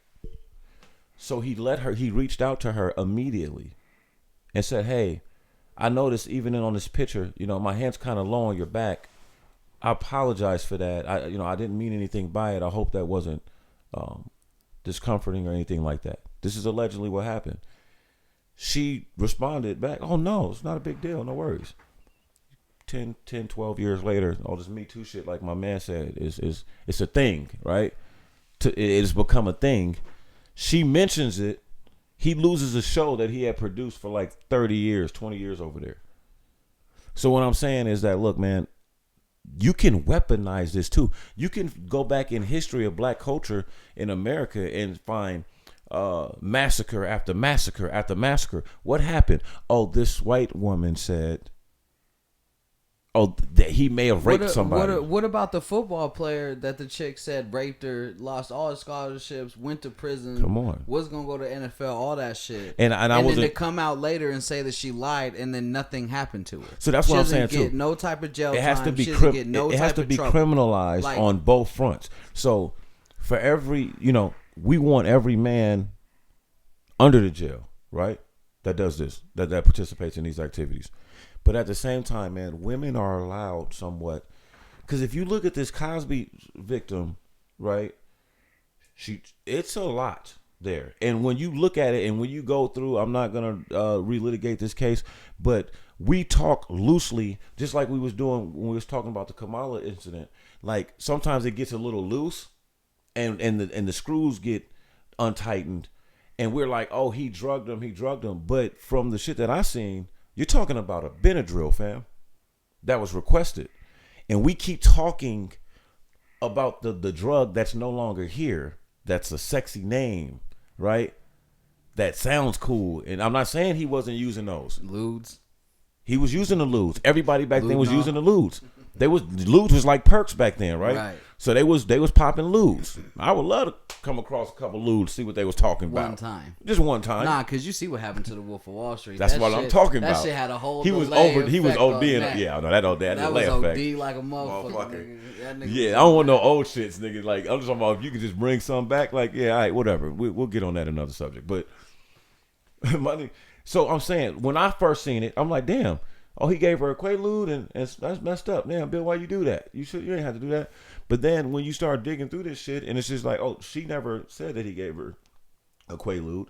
Bill Cosby, in a statement given, right, in grand jury testimony, he testified that, yeah, I mean, back in the day, that was my thing. We used to party with the ludes. I didn't really get down with the cocaine, maybe a little reefer and some drink. So, yeah, a lot of the women that I dated and had sex with back then, especially at the Playboy, man, that's what we was on. That's a lot different than saying that, oh, when this chick wasn't looking, I crushed up a lube. Boop, boop, boop. She ain't even know. Hey, they was so out of pocket with the Steph Curry memes and shit with Bill Cosby's face. That shit was so cold, bro. So like the thing is. But hold on, okay. What I'm saying let's go back to those memes. Hold on, I'm not talking about the memes first. Let me finish the case. This is more important than the memes. No. It wasn't even. It's some slant there. That's all I'm saying. But niggas know that Cardi B did all this type of shit. See, that's the thing. Nothing. Niggas allegedly know. Okay, yeah, we allegedly know that she's done it. She's talked about it. She has talked about it. Right. But Bill is. What woman have you ever seen go to jail for sexual assault or rape? Never. So I mean, I can't say never. Hold on. It's only with a minor. If a teacher does it with somebody in school, and a lot of times we finna put them in fucking prison. But for how long though? Not for. I'm not saying. I'm just saying that's the only time it happens. Shout out to Miss Flannery. Sparks High School. I wouldn't have even been mad if I had a fine ass teacher and she would have, Dre, come drop the package. Hey, well, that's a lot of young boys' adolescent fantasies and shit like that, right? Why is niggas telling? Hey, man, because these kids motherfuckers be dry snitching on themselves all the time. Nigga. Man, I got a homeboy smashed one of our teachers who wasn't going to graduate. His mom was like, yes, you is, because you about to go in there and tell on her. You gonna fuck up the pussy for me, mom. Hey, man. That nigga came to school like Kevin Hart, like, hey, guess what my mama said? She said, I'm going to graduate. Why you going to fuck off the pussy, man? Everybody going to find out what we did. Listen to me, man. Pedophilia. It's a real thing. Pedophilia. You know what I'm saying? It's a real thing. Pedophilia. What the fuck is that? That's the. So you know how paraphernalia is this shit right here. Right. It's the lingerings of pedophile behavior. It's the softening of it. It's when you take a kid that's 14, 15, let them rap grown lyrics and pop their ass like a grown up and put grown ups around them in their video. It's no different than what they did to Aaliyah. It's documentation that her, people in the industry that was dealing with her uncle's label, like, pushed her on R. Kelly. You know what I mean? I don't want to get down that bad because God bless the dead. That's a queen, man. You know what I mean? But she was young. Her beauty was almost like a curse to her. Like, you look at some of this shit, man, that we humans have witnessed, and I be wondering if that's what it is. Like, motherfuckers be talking about world hunger. If you hungry enough, you gonna eat. You hear me? If you're hungry enough, you're gonna eat something. Right. I'm talking about in this country, right? But the like that youth, the women, bro. Sometimes it be, and it's because I don't have children. So sometimes my mind wanders, and I be like, bro, what if? I be thinking about. I think I could imagine having a child with a woman humanizes her in a way. You know what I'm saying? Like, even if you had her, it humanizes her in a way. You've seen her in ways and y'all went through something, right? Not being a person that's experienced that, bro, sometimes I be thinking crazy, like, whoa, you be hearing that, what if woman's a god? Like, that's where Instagram be fucking me up, because I'm either looking at women busted open to the point where I can, boy. We back to the busted open. Or busted open for a real nigga. The duality in meaning, I be following some old, like, real female goddess type shit where they be dropping jewels. Like, it's like the algorithms is crazy. And then they drop it off and after they drop the jewels. Nah, nigga, I got a couple of them too, though. It's a couple of them too. This nigga, if this podcast gets picked up and we get that bag, this nigga gonna be in every Instagram model's pictures and all types of shit, nigga. Gonna be only to uplift them. Only to uplift them. No, I'm not saying it's gonna be for anything and else. To support their brand. They gonna hit you and be like, hey, can I get a shout out? Can I give Akeem gonna be like, you sure can, baby. Go ahead. You said I'm the old come sit on my lap. Where my hug at, nigga? Yes, sir. Yes, sir. That shit you my man. Man. You my man all day, but yes, sir. So I guess my guy had to run to the car. We've lost the co-host. Hey, let me tell you about this 30%. on top of whatever the hell Dre rolled up, looking like two bats. Talk about kid clout kicker. And I'm about to roll another one. Clit clout.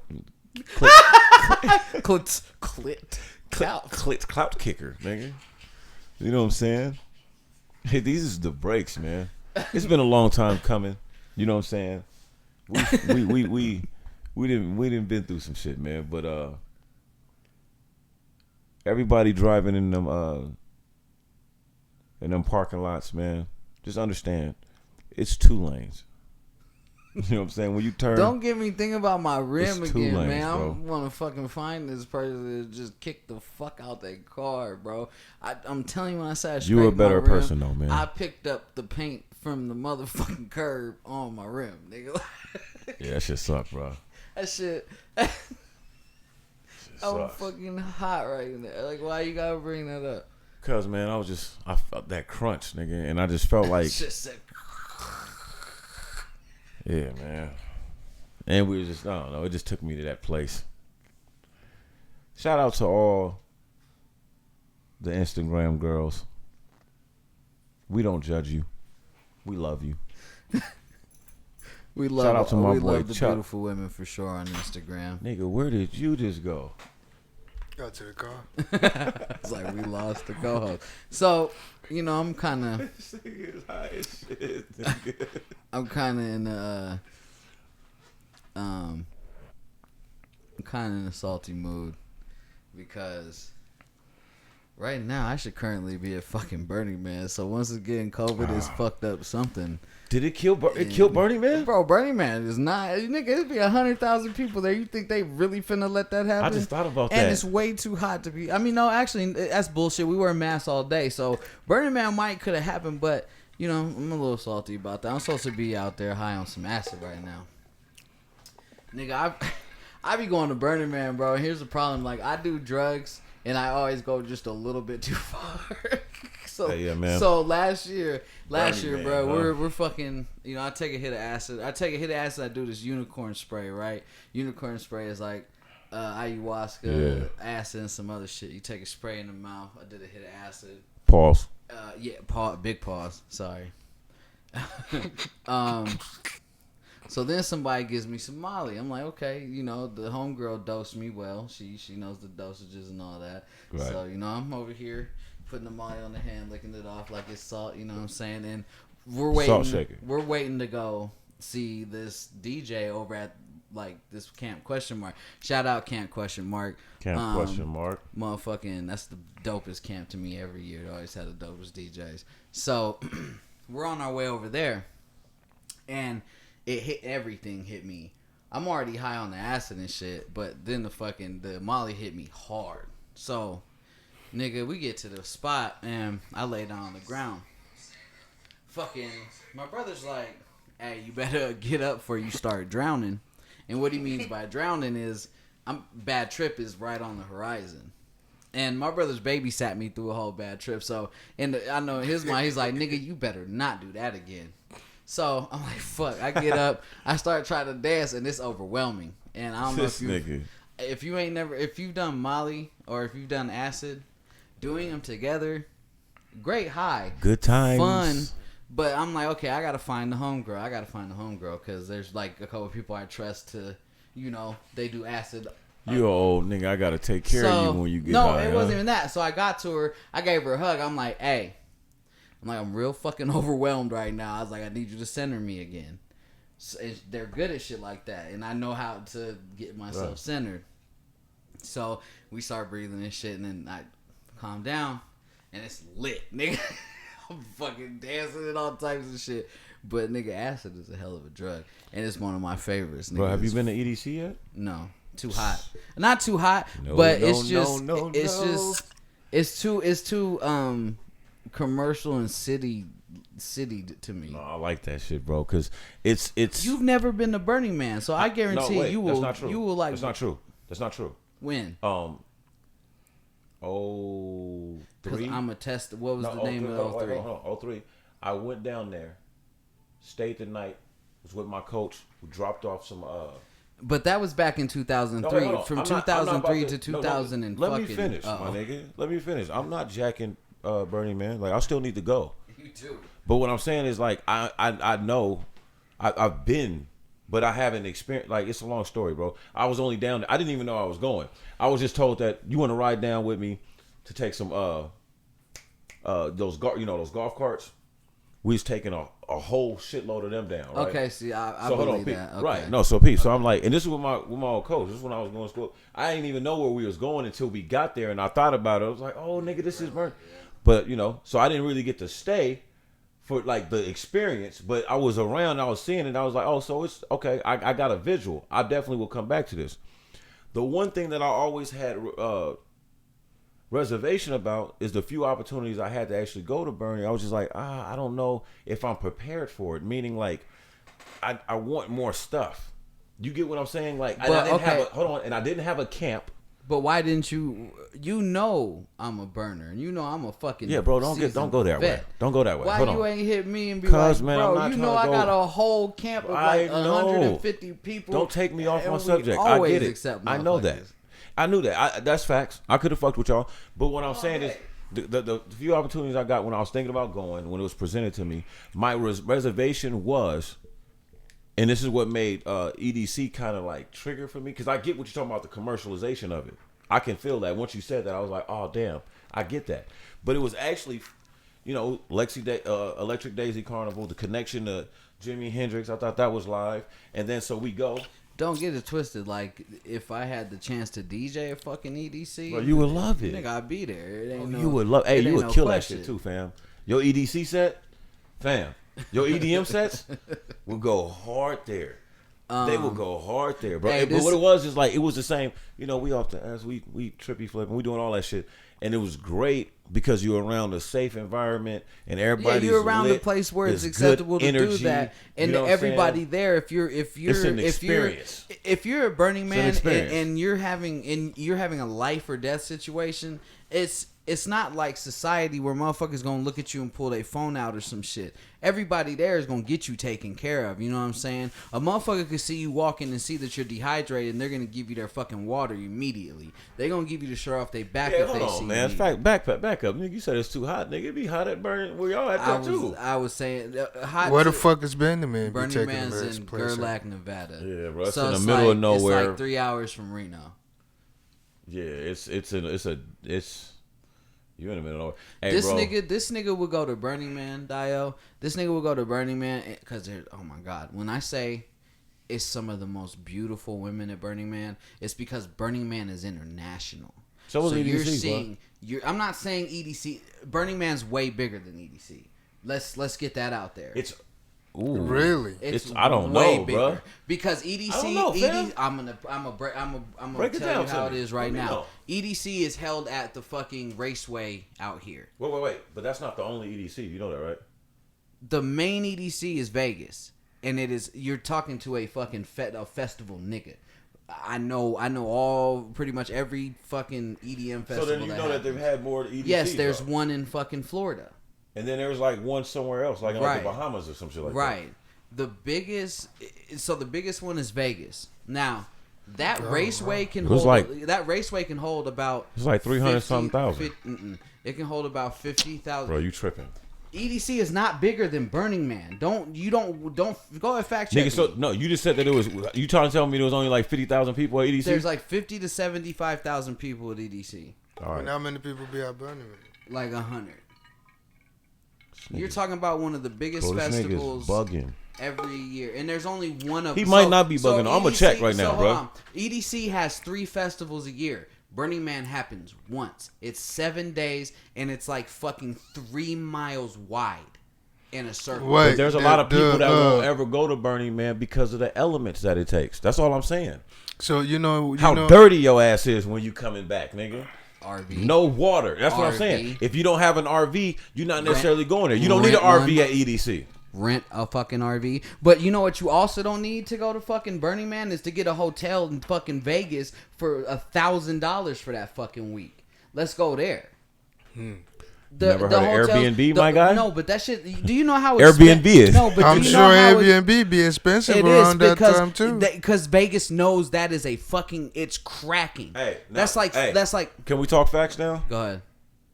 As the sprawling electric dance music festival, anchored by EDM headliners, right? Fuck them, I'm not giving them no shout outs. Hold on, stop. And prepares to roll into the Las Vegas Motor Speedway Friday through Sunday, the US Today Network asks what ingredients go into a spectacle expected to draw more than 150,000 people each night for 3 nights consecutively. What are you I was there. I've been there, son.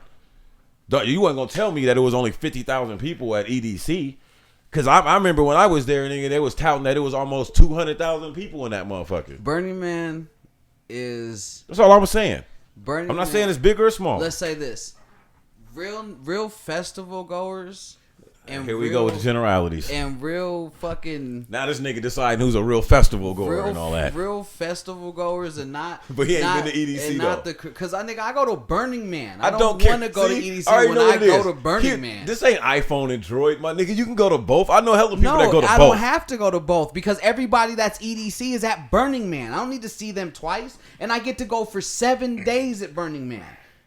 Be dirty as a motherfucker. I seen y'all niggas when y'all get back and have way more fun than being you stuck can't say on that fucking asphalt. Yes, I wait, can. Wait, you think it's really just asphalt? Hold on. You ain't seen it. Hold on. What the fuck are you doing for 7 days?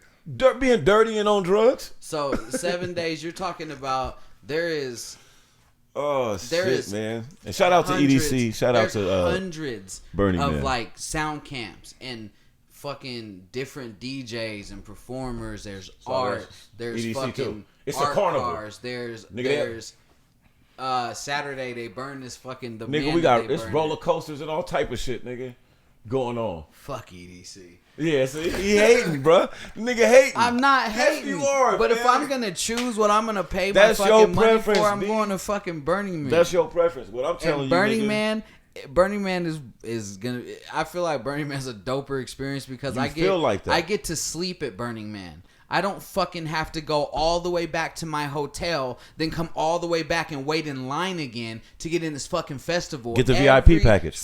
I don't have to do that at Burning Man. Get the VIP and take the helicopter. Here's the thing. I don't have. It's cheaper. The other thing about Burning Man, I don't have to pay extra to fucking put my camper where it's at. I don't have to pay extra for any of that shit at EDC. You no, but here's what I'm saying is I have to pay extra for a VIP package to get flown in and get fucking in first in front of everybody. Nigga, if you took your camper, you can park right outside the festival, nigga, and when the festival is over, walk your ass on your camper. The same way you do it at EDC. I don't want to hear it. 150,000, nigga, 3 nights in a row. One time in Burning Man. EDC gang. What shit? Burning Man all day. This motherfucker over here. That's how you sound, right? This nigga over here making it. He always making it a competition, fam. If we send this nigga to Burning Man, this nigga be like, fuck EDC. No, I wouldn't. Yes, you would. Nigga, stop it. You know why I don't go to EDC fuck no more? EDC. You know why I don't go to EDC no more, fam? Cause it's trash. Cause it's full of Satan. Just beautiful.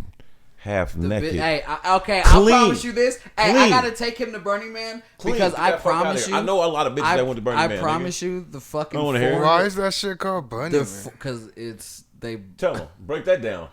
Break that down, bro. All right. So. Give him the math. This dude Larry Harvey. Fuck Larry Harvey, nigga. I'll slap him. For EDC, nigga. Rest in peace, Larry Harvey. Oh shit! Why you let me talk bad about the dead, bro? Because I didn't think you was gonna take it there. God damn. I didn't think that it was going Larry. Right there. Right, Larry, man, come on, bro. This you know nigga went from violence and immediately. Hey, Larry, man. I didn't have time to tell this nigga that. Hey, man, Larry Harvey, man, rest in peace. So bro. what did Larry Harvey do? Right. So Larry Harvey, he created this festival in San Francisco where he partied on the beach all week, and then he burnt a statue of a man that was like 6 feet tall or whatever. Till San Francisco told him he couldn't do it. Then he found a patch of land in Girl. Till who couldn't do it? The city of San Francisco. Like, man, get that hippie shit out of here, man. You can't do it. Oh, okay. So he found a piece of land in Gerlach, Nevada, and the reservation land and all that shit. And he started the Burning Man Festival hella years ago. And it's a 7-day festival. Show him your tattoo. What? No, I'm just playing. I was like, what? I don't even have I a was Burning about to Man say, hold tattoo. on. Nah, it ain't. You niggas got a membership for this shit? Nah, Burning Man's dope. Okay. So again, all I've heard about Burning Man, all that shit's dope. wait. So EDC Larry Hoover came up with the Larry name Burning Man. Oh, Larry Harvey. Excuse me. Excuse me. Hoover. No disrespect. Hey, bro, imagine Hoover at a fucking Burning Man. Nah, nigga. That shouldn't be hard. Diddy's been to Burning Man. Bro, I know. Motherfucking Paris Hilton goes to Burning Man. A lot of motherfuckers go to EDC too, Brooke man. Shields goes to Burning Man, nigga. So again, Larry Harvey was the one who came up with the name Burning Man. Mike hit though. Shout out to Mike, nigga. So again, Larry Harvey came up with the name Burning Man. Yeah, that was the name. And what the fuck does that mean? He don't know. That's all the story. Every time I ask them niggas any burner, that's the story they give me. How do you spell? How do you he spell know. it? I don't mean it like that. I don't mean it like he don't know. The How do you story spell that's it? out is whack. Whatever happened to him, I think it was either divorce or he lost his job. Burning Man symbolized like him some white privilege, burning that man, and let's keep it real. Oh, Burning Man. Burning Man. What you thought it was? I thought you said Bunny Man, like you know, Burning Man. That's what they call it. Like Beanie Man, like Bunny Man, Burning Man. Burning. Okay, I see. The Burning Man. Okay.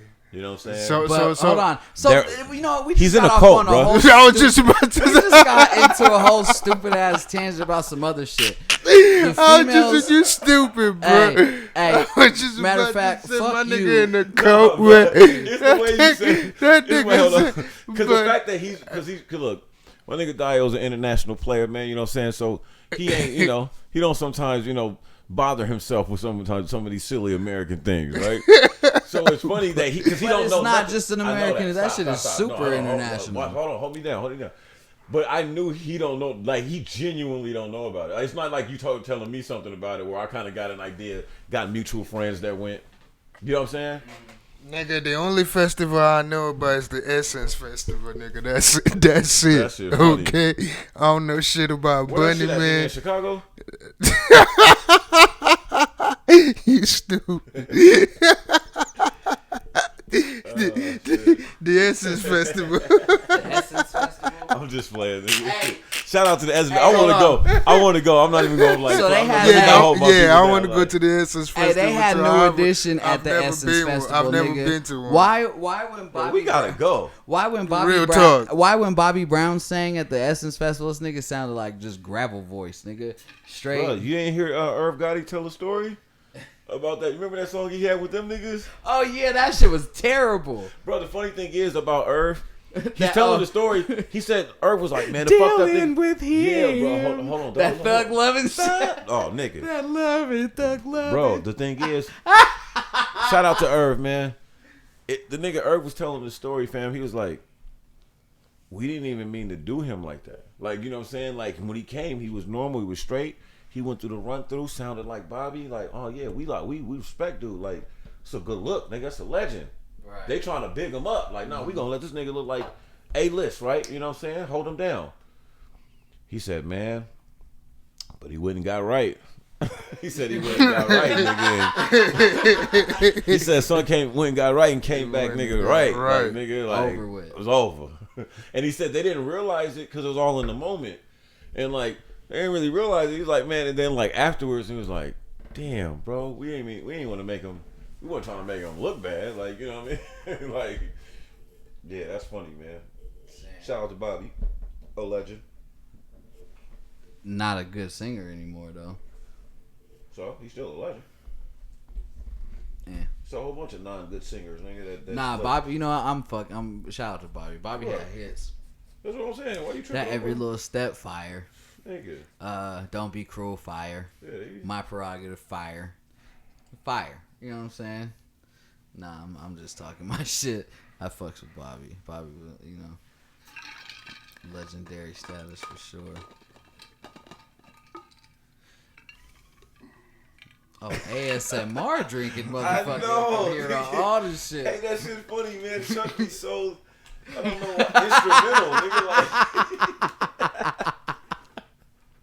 Like, That shit funny, God man. damn, that shit was real. I'm looking like, what the fuck did I shit do? I'm was just sen- trying to that take a shit- drink. That shit was sensual as fucking. No. Pause. But Like, that shit was nigga sensual. shit was like, That like nigga music said, came on. That shit started like nigga. Oh, so that nigga, that shit funny.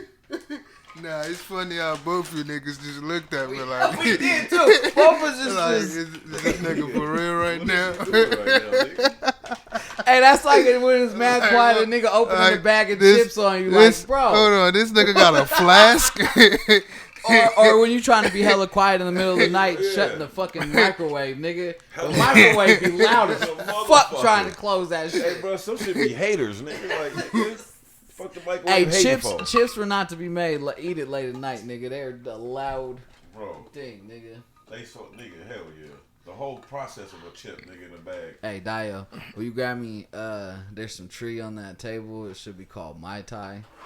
It's in should be some black I love bags. pad thai. He said pad thai. we some good old what's that? That might be the Betty White. Yeah, that says.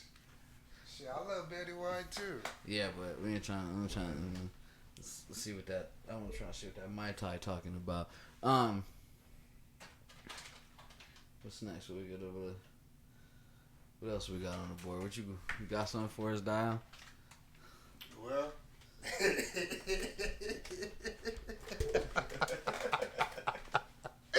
You started laughing, nigga. What the?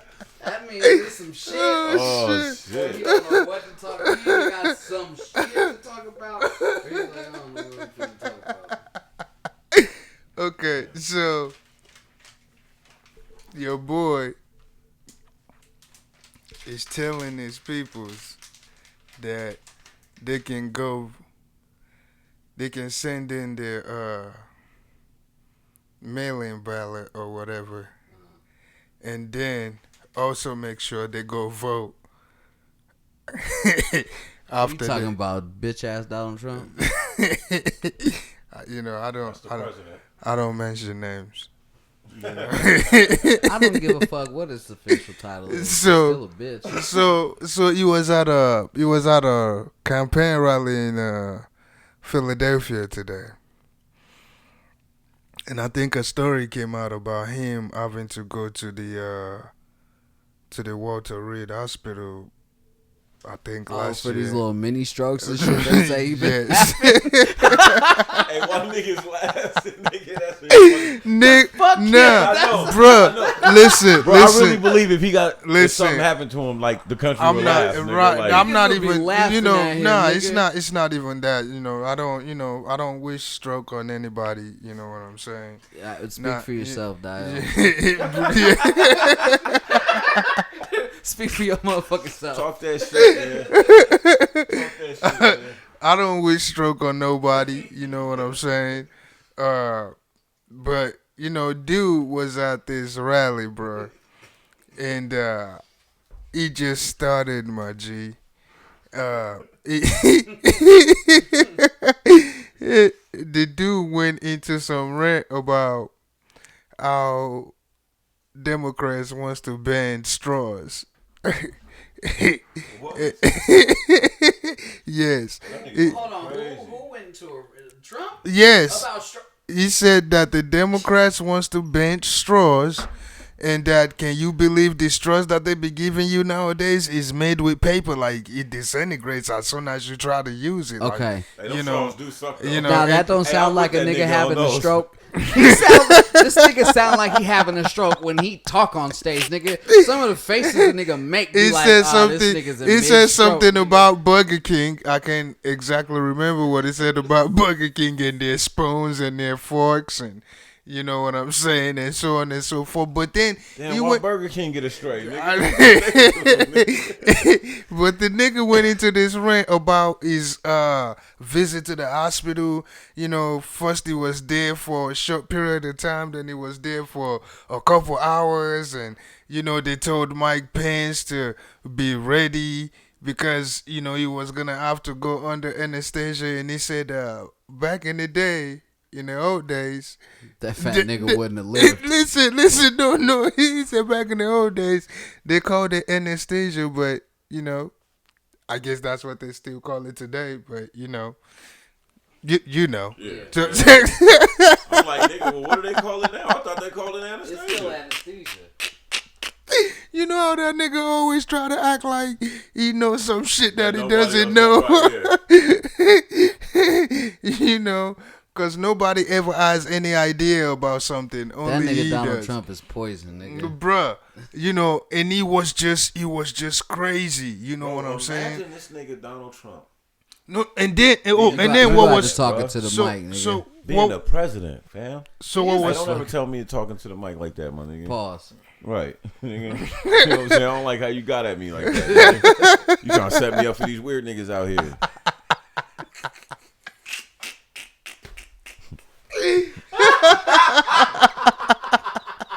Nigga Dre think he's slick, nigga. They said that nigga trying to line me up, nigga. You niggas is stupid, bro. Oh shit. But yeah, man. So that nigga went in on straws. So yes, he went in on our Democrats wants to ban straws and. Bro, where are we at right now? My nigga, where were we at 4 years ago when this nigga got elected? Nigga, that what the fuck? So I mean, hey, shout out to Lil Faith, man. I remember I walked in the house, bro. You talking about like a little girl. She was like, she knew. She was like, she got it, nigga. Like, yo, this shit about to be fucked up, nigga. Like, as soon as I walked in, she was like, he won. Nigga. Dave Chappelle's fucking Saturday Night Live right after that was some of the best shit ever, nigga. That's how everybody felt, right? Like, wait, bro, hold on. This nigga won? Like, what the fuck? It's almost like, wait, we all couldn't have drowned if I'd have just hit this button? Right. We all died because I didn't just do this? Like, everybody felt like a fucking loser. The joke's on all of you. All you motherfuckers that think because you're white there and fucking vote, and you're bro. some kind of Aryan and you think that Trump is going to bring it. Trump don't give a fuck about you. Not at all. Trump don't care if you're white. You're poor. He don't care if you're blue. You're poor. He don't give a fuck about you unless you got billions of dollars and you trying to spend it with him. Right. Oh shit! When Dave Chappelle said he don't give a you stupid. So dude started. He cares about me. He don't give a fuck about you. He cares about me. He started talking a bunch of shit about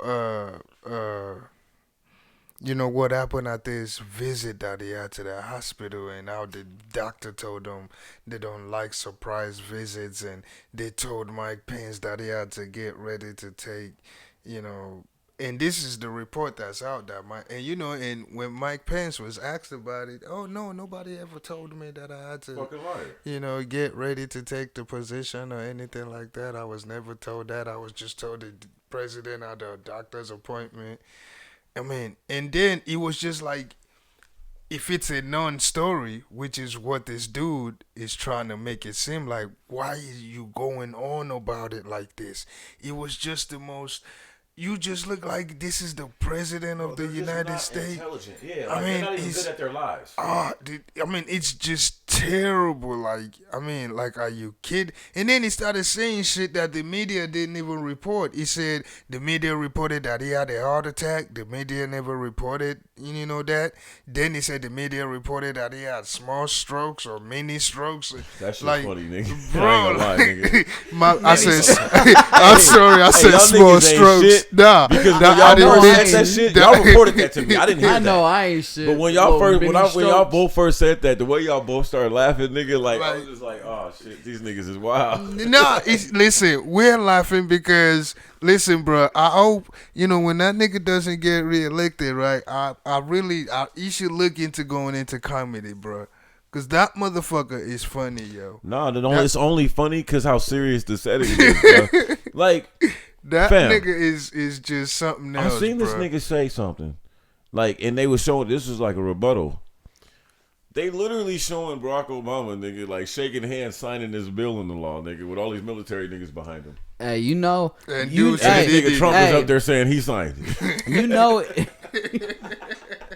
I'm just sorry, bro. Like after a while, you kind of gotta just laugh. Like, hey, this nigga's wild, nigga. This nigga's just lying. He be wilding the fuck out, bro. I mean, the dude is just It's. I mean, again, they asked this man. They said. Bro. So listen. So another thing is this. They asked this man. They said, "Do you think systemic racism exists?" The man said, "Yo, why do you guys always go to the other side of the story?" I'm not even trying to laugh. Like, that shit is funny. Dude, you just have to be like, listen. My thing is this. There are people who are sitting down listening to this and soaking this up and looking at this dude like he's making sense and he's saying something like they ask a simple question, my nigga. Even if your answer is yes or no, just say yes or no. Or even if just say no. Because basically that's what your answer is. Hey, do you think there's systemic racism in America? And you say, why do you guys always go to the others? So there is an other side of the story. Hey, what do you mean? I'm gonna tell you something. Let's get real quick though. Let them ask Joe Biden that, and I'm voting for Joe. I'm gonna vote for Joe. But let them ask Joe Biden that. Nigga, you getting damn near the same answer. You getting damn near. Now it's popular to talk about that shit, so niggas is a little more loose. Yeah, we gotta stop this Black Lives Matter and racism. But man, come on, bro. Like, no white male politician truly wants to talk about black liberation, race, or woman equality. That's a losing thing for them. Like, nigga, they don't want to talk about that shit. Let's talk about something else, nigga. Like, shit, the sky is blue. Anything, nigga. You gonna hit me with the race question as soon as I get here, nigga? Like, what you doing? Like, they gonna look at you like you lining them up, right? Like, you go let the white politician come to our podcast right now, sit down, and you accidentally just ask him about some race shit. He gonna look at you like, damn, I thought this was a friendly. I'm like, nigga. Why you lining me up? Nigga, your own wife don't like you, nigga. Your own wife don't let you kiss her on the mouth, nigga. Listen, nah. Hey, so to pick it back off what you just said, bro. When Rush Limbaugh was on Breakfast Club, fuck him too. They asked the man. They said, "So I still won't rush if I seen him." They asked the man about. I would punch his fat ass in his throat if I saw him too. Nigga. Listen, you can't punch him. The man got cancer, man. Leave him alone. Okay? I don't care. Good, nigga. Fuck him. Leave him alone, man. Okay. Look, I'll get that. I'll put him in the head. I can get that nigga a motherfucker. I know you're all in the spirituality and shit, but some motherfuckers just need to go. Some motherfuckers are poison. So that's the balance. That's the universe balancing itself the fuck out. Fuck you, niggas. Chuck's a better human, nigga. Like, you know, he's a better human than us. Fuck with me the wrong way. You will find out about spirituality. We gonna call him Mini Stroke Trump. No, I'm saying, but like, all right, let's play a game. I got something for us, nigga, right now. It's called, nigga, Who Would You Snuff? Alright, so my bad. Finish So, your shit. We gonna get back to this. So they asked Rush Limbaugh. They said they asked your boy about white supremacy. He's a white supremacist though, and the boy said he don't know shit about that. Of course, nigga. Guess what? That nigga said, "Hey, listen." He said, "I just called you guys to talk to y'all about this George Floyd shit. The shit is wrong." Oh, now it's wrong. That motherfucker. I mean, why would you want to kill a motherfucker? I mean, like, but white supremacy? Nah, man, I don't know nothing about that. I don't. There's no such thing as like I don't. That's not something that I think is. Nigga, your name is Rush Limbaugh. That sound like you're the backdrop. I can't comment. Rush Limbaugh. Let me say this. Rush Limbaugh is the backdrop to modern day racism. Before there was a Donald Trump, there was a white man by the name of Rush Limbaugh that had the biggest voice in conservative media. Oh, hold on. Do you know what I'm loving right now? What's that? Do you know what I'm loving? Is all these fucking coons like fucking Candace Owens. Hold on, don't get there yet. Hold on, don't jump me. Don't jump my shit. Don't jump my shit. Hold on, let's get there. Hurry up, man. Hold on. I'm fucking with you, but goddamn it, dog. So like the thing is that's all a play. We know what they do. Okay, that's all a play. We know what that is. But we're gonna get out of here with this. We're gonna wrap this up. Hold on. We can't. Hold on. I got what we got. So we got. Hold on, dog. Because we can talk all day. No, it ain't even about the Candace Owenses of the world and shit like that. I just love that they did all that coonery shit and got no recognition for that shit. Oh no, they got their asses played. Oh, you thought you was gonna get a speaking engagement? Here's a quarter put in your ass because you played yourself. Because you played yourself, right? Hey, but quickly, I want to quick game. All three of us, man. Everybody pick 3 people. Who would you snuff? So mine's is Jaden Smith. What? Hold on, I'm just throwing it out there. Hold on. Jaden Smith. This nigga jumped all. Where the Hold on. fuck is you at right I'm just now? naming 3 names. You gotta pick one to snuff. No, I fuck with Jaden. I fuck with You're Jaden. giving us somebody. Yeah. Okay. Nigga, so you got Jaden Smith. Nah, fuck it. I don't want to do that because that's too close. Nah, my bad, Jaden. I fucks with you. August Alsina. Wow. You got August, or you get the snuff. Who you get the snuff, nigga?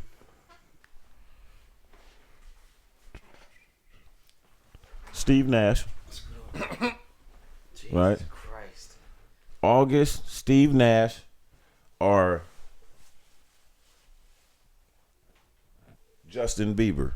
Who you snuffing?